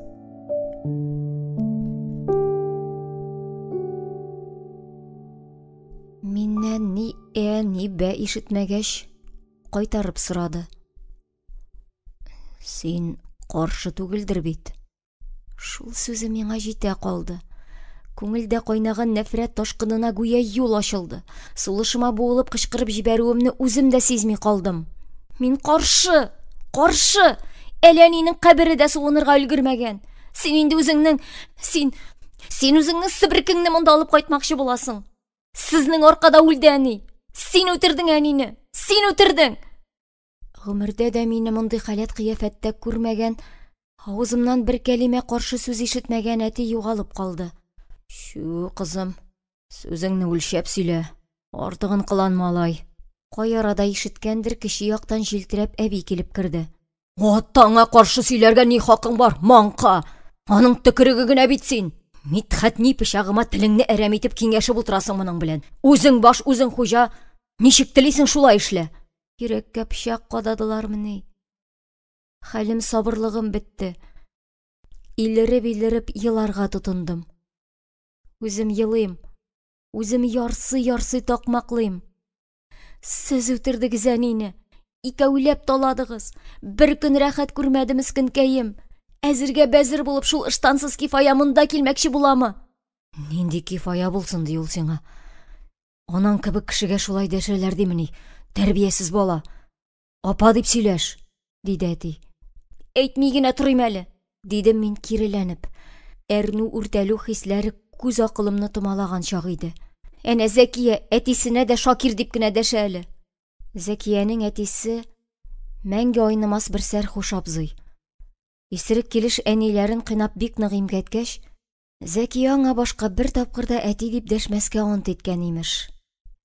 Һәм сүзендә тора да. Тәки әтисенә Шакир дип йөри. Үземнең дә ишеткән бар. Бер чак кибеттә сатучы Сөммия апага безнең Шакир керсә бурычка бирә күрмә дип сөйләнеп торган иде. Әнине газап утларында яндырып, вакытсыз гүргә керткән шул кыланчык Кифаяга зурлап, олылап, апа дип тел әрәм итәмме соң? Хәзер тот капчыгыңны. Әнинең кабере суынмас борын монда йөгереп килмәкче була. Ятсыз. Килми генә торсын әле. Барыбер көн күрсәтмим мин аңа. Ник килгәненә үкенер. Мин әни кебек булмам. Җибеп тормам. Әтигә дә шулай дидем. Ул аптырап баш чайкаудан уза алмады. Миннән ким ярсымаган әби исә бирешергә уйламый. Биренә таянып, бугаз киереп һөҗүмен дәвам итә. Карагыз әле берәүне. Батырайган кеше булган икән. Атаңа акыл өйрәтергә иртәле сиңа. Нишләргә кирәклеген үзе беләдер. Өйләнәм дигәч өйләнер. Синнән кем сорап тора? Миннән рөхсәт сорап торучы чынлап та булмады. Әти үз сүзеннән чигенә торган кеше түгел. Ул ничек хәл итә, шулай булачак. Әтидән бары бер генә нәрсә үтендем. Ул да булса, бу йортка чит хатын кергәнче әнинең кырыгын үткәрү иде. Әбиләрдән ишеткәнем бар. Үлгәч тә кешенең җаны 40 көн үз йортында яши. Барысын күреп, ишетеп тора икән. Шуңа күрә өйне ташлап йөрергә дә ярамый диләр. Имеш, җан яман сулап елый ди.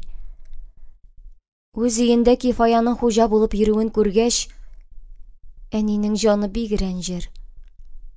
Исән вакытта да күпме рәнҗеткәннәр. Инде үлгәч тә рухына хөрмәт юк. Ләкин бу үтенешемдә аяк астында калды. Әтинең кирелеге, үҗәтлеге, минем сүз теләгем белән тамчы да исәпләшмичә, әби белән Кифая кубызына биюе аңа булган нәфрәтемне тагы да дөрләтеп җибәрде. Шул көннән соң безнең арада бер нинди якынлык калмады. Әти минем өчен 7 ят кешегә әйләнде. Кифая безнең бусаганы атлап кергән көнне каникулымда тәмамланмаган килеш Казанга китеп бардым. Мин әнисез ятим генә түгел. Туган йортыннан мәхрүм калган сук байда идем. Борын күтәреп чыгып киткән белән түгел. Кикрик тиз шиңде.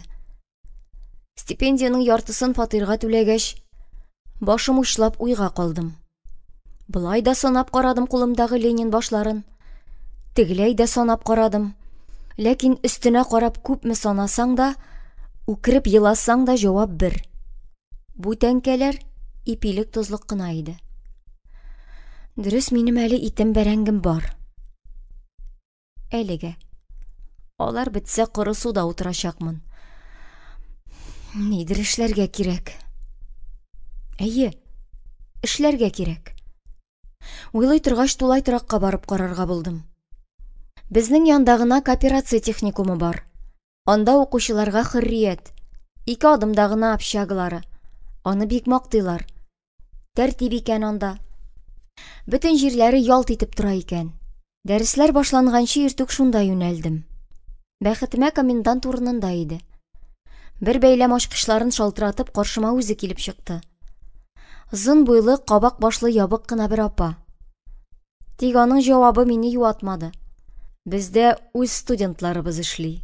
Һаман нидер өметләнеп китәргә теләмичә таптанып торуымны күреп, кызганды бугай. Менә урам себерүче егетебез укып бетерә быел. Киләсеңме соң? Аена 70 сум түлибез, диде. Минем исәп җыештыручы булып керү иде. Ләкин сайланып маташыр чак түгел. Ярар, дидем. Комендант апа миннән тегесен бусын сорашты да, күршедә генә укып йөрүемне белгәч, син дә үзебезнеке икән дип, 1 марттан эшкә чыгарга кушты. Аның яныннан харап горур кыяфәттә кайттым. Күңелемнән генә әти белән бәхәсләшеп тә алдым әле. Авызым тулы кан булса да, сезгә ялынмам. Бер кайчан берни сорамам. Үз тормышымны үзем киләрмен. Күзегезгә дә күренмәм. Әти мине ташлады дип әйтә алмыйм. Ул берничә тапкыр телефоннан сөйләшүгә чакырып карады. Тик мин ләммим. Шулай итеп, сер бирмәс тәкәбер кызый тарафыннан протест акциясе башланды. Хатына каршы да җавап язмадым. Үпкәләгәнемне белеп торсын. Эш белән укуны бергә алып бару җиңел түгел. Урамны иртүк, халык кузгалганчы себерергә кирәк. Ә җылы урыннан кузгаласы, йокының татлы кочагыннан һич аерыласы килми. Сәгать 4-тән күзне йыртып торып басам. Минем исәп, бераз эш күрсәткәч, тулай торактан урын сорау иде. Тамара Васильевна яхшы күңелле, юмарт кеше булып чыкты. Үзем сүз кузгатканчы ук, торыр урының бармы дип сорады. Дербышкидан ук килеп йөрүемне белгәч, алып кил әйберләреңне, бер карават кына табарбыз әле дип шатландырды. Шулай итеп эшләр җайланды. Борын күтәреп йөрергә тулы хакым бар иде. Үземә ярдәмче дә таптым әле. Баш иеп кеше күрми эшләп йөргән белән түгел. Миңа күз салучылар булган икән. Ә мин сизмәдем дә.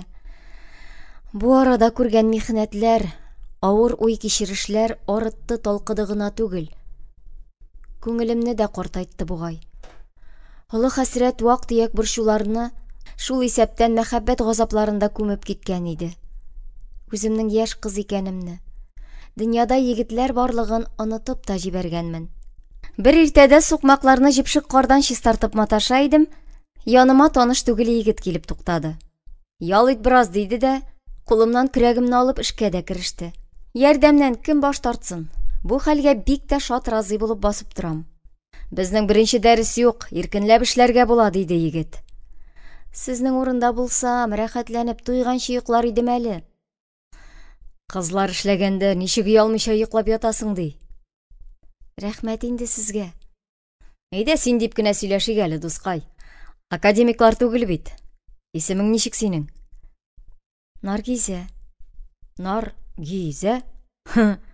Илгизәне ишеткән бар, Наргизәне юк. Ни аңлата инде бу исем? Нар, ут ялкын дигән сүз. Шулай булгач, ут ялкын гизүче буламдыр инде. Алайса кызый бар икән әле күрәселәрең. Ходай ярдәм бирсен. Күргән кадәресе дә бик җиткән, дим эчкәрнү белән. Яшь башың белән зарланып тормасаң, картайгач та өлгерерсең әле, ди егет. Эшеннән туктап миңа төбәлә дә, елмаеп такмаклый башлый. Бир кулыңны бергә китик әле, бер бәхетне ике итик әле. Синекен бүлсәк кенә. Миндә бүлешердәй бәхет юк. Бүләрбез, кайгырма. Без саран халык түгел. Әйдә танышыйк. Булат булабыз. Рәхмәт сиңа, Булат. Мин чынлап та арыган идем. Җипшек каравыр, кулларым калмады чистый. Беләм, беренче курста үзем дә дворник булып эшләгән идем. Хәзер башка җай таптык. Дуслар белән базыга товар бушатырга йөрибез. Анысы да җиңел түгел инде. Исәнлек булганда эшлибез аны. Булат, комендант күрсә ачуланыр. Бир көрәкне үземә. Ачуланмый, курыкма. Тамара Васильевна әйбәт кеше ул. Студентларны рәнҗетми. Булат сукмакны кардан чистартып бетерде дә, көрәкне миңа сузды. Калганы сиңа, дускай. Матур, ягымлы егет иде Булат.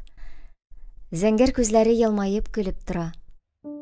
Карашы шундый ягымлы, җылы туманга, йомшак мамыкка төреп аласыман. Буйсыннары да бик килешле. Шулай танышып киттек. Тик Булат минем өчен бары дус кына була алды. Бик яхшы, ышанычлы дус. Ул соңгы курста укый, диплом эше язып йөри иде. Эшкә үзебезгә Наратка кайтам, әйдә минем белән диде. Тик күңелдә бушлык. Шундый эч пошыргыч салкын бушлык. Гүя теремәет мин. Нигә шулай? Үзем дә белмим. Күңелемне күрер өчен Булат мине төрлечә килеп карады. Бергәләп кино, концертларга йөрдек. Хәтта берничә тапкыр ресторанга да алып кереп сыйлады. Аны яратырга, үз итәргә бик теләдем. Бик тырыштым. Ләкин күреп аңлап торам югыйсә, Булат ышанычлы, әйбәт егет. Аның көчле иңнәренә таянып, кулларыннан тотып, гомер юллары буйлап һич курыкмый, икеләнми атлап булыр иде. Сайлаган һөнәре дә тормыш итү өчен кулай. Сәүдәгәрләр югала торган халык түгел. Тик нишлим? Күңел эреми, хисләр сүнгән. Йөрәгемдә кытып салкыны булгач, сөю уты кабынып дөрләп китә алмый. Булат мине кияүгә чыгарга үгетләп ялварып йөрде дә, өметен өзеп, кул селтәп туган ягына кайтып китте. Җәен исә үзем дә аның артыннан Нарат якларына юл тоттым. Юк, һич тә Булатны өзелеп сагынганнан, аны күрәсе килгәннән түгел. Имтиханнар тәмамлануга, җәйге практикабыз башланды. Безне төрле районнарга, балаларның ял итү лагерьларына җибәрделәр. Хезмәт урынын сайлап алу мөмкинлеге бар иде. Шуңа күрә һәркем үз ягына, туган йортына якынрак районга эләгергә тырышты. Ә миңа барыбер иде. Тоттым да Наратны сайладым. Булатның авыз суларын корытып, өзми куймый үз якларын мактауы да тәэсир итте бугай. Шомыртлы әрәмәләрне, җиләкле урманнарны, кыр казлары йөзә торган камышлы күлләрне үз күзләрем белән күрәсем килде. Синең белән барасым килә дип, Әлфирә дә миңа ярды. Шулай итеп, авылга сугылып та тормыйча, хәтта үземнең кайда икәнемне хәбәр дә итмичә, туп-туры Наратка китеп бардым. Әтиемә рәнҗүем, минем сүзем, уй-теләкләрем белән санлашып тормаган әбиемә, әнинең эзләре дә суынмаган килеш йортыбызга килеп утырган Кифаяга ачу үпкәләрем кара болыт булып бар күңелне биләп алган. Җылы хисләргә урын калмаган иде ул чакта.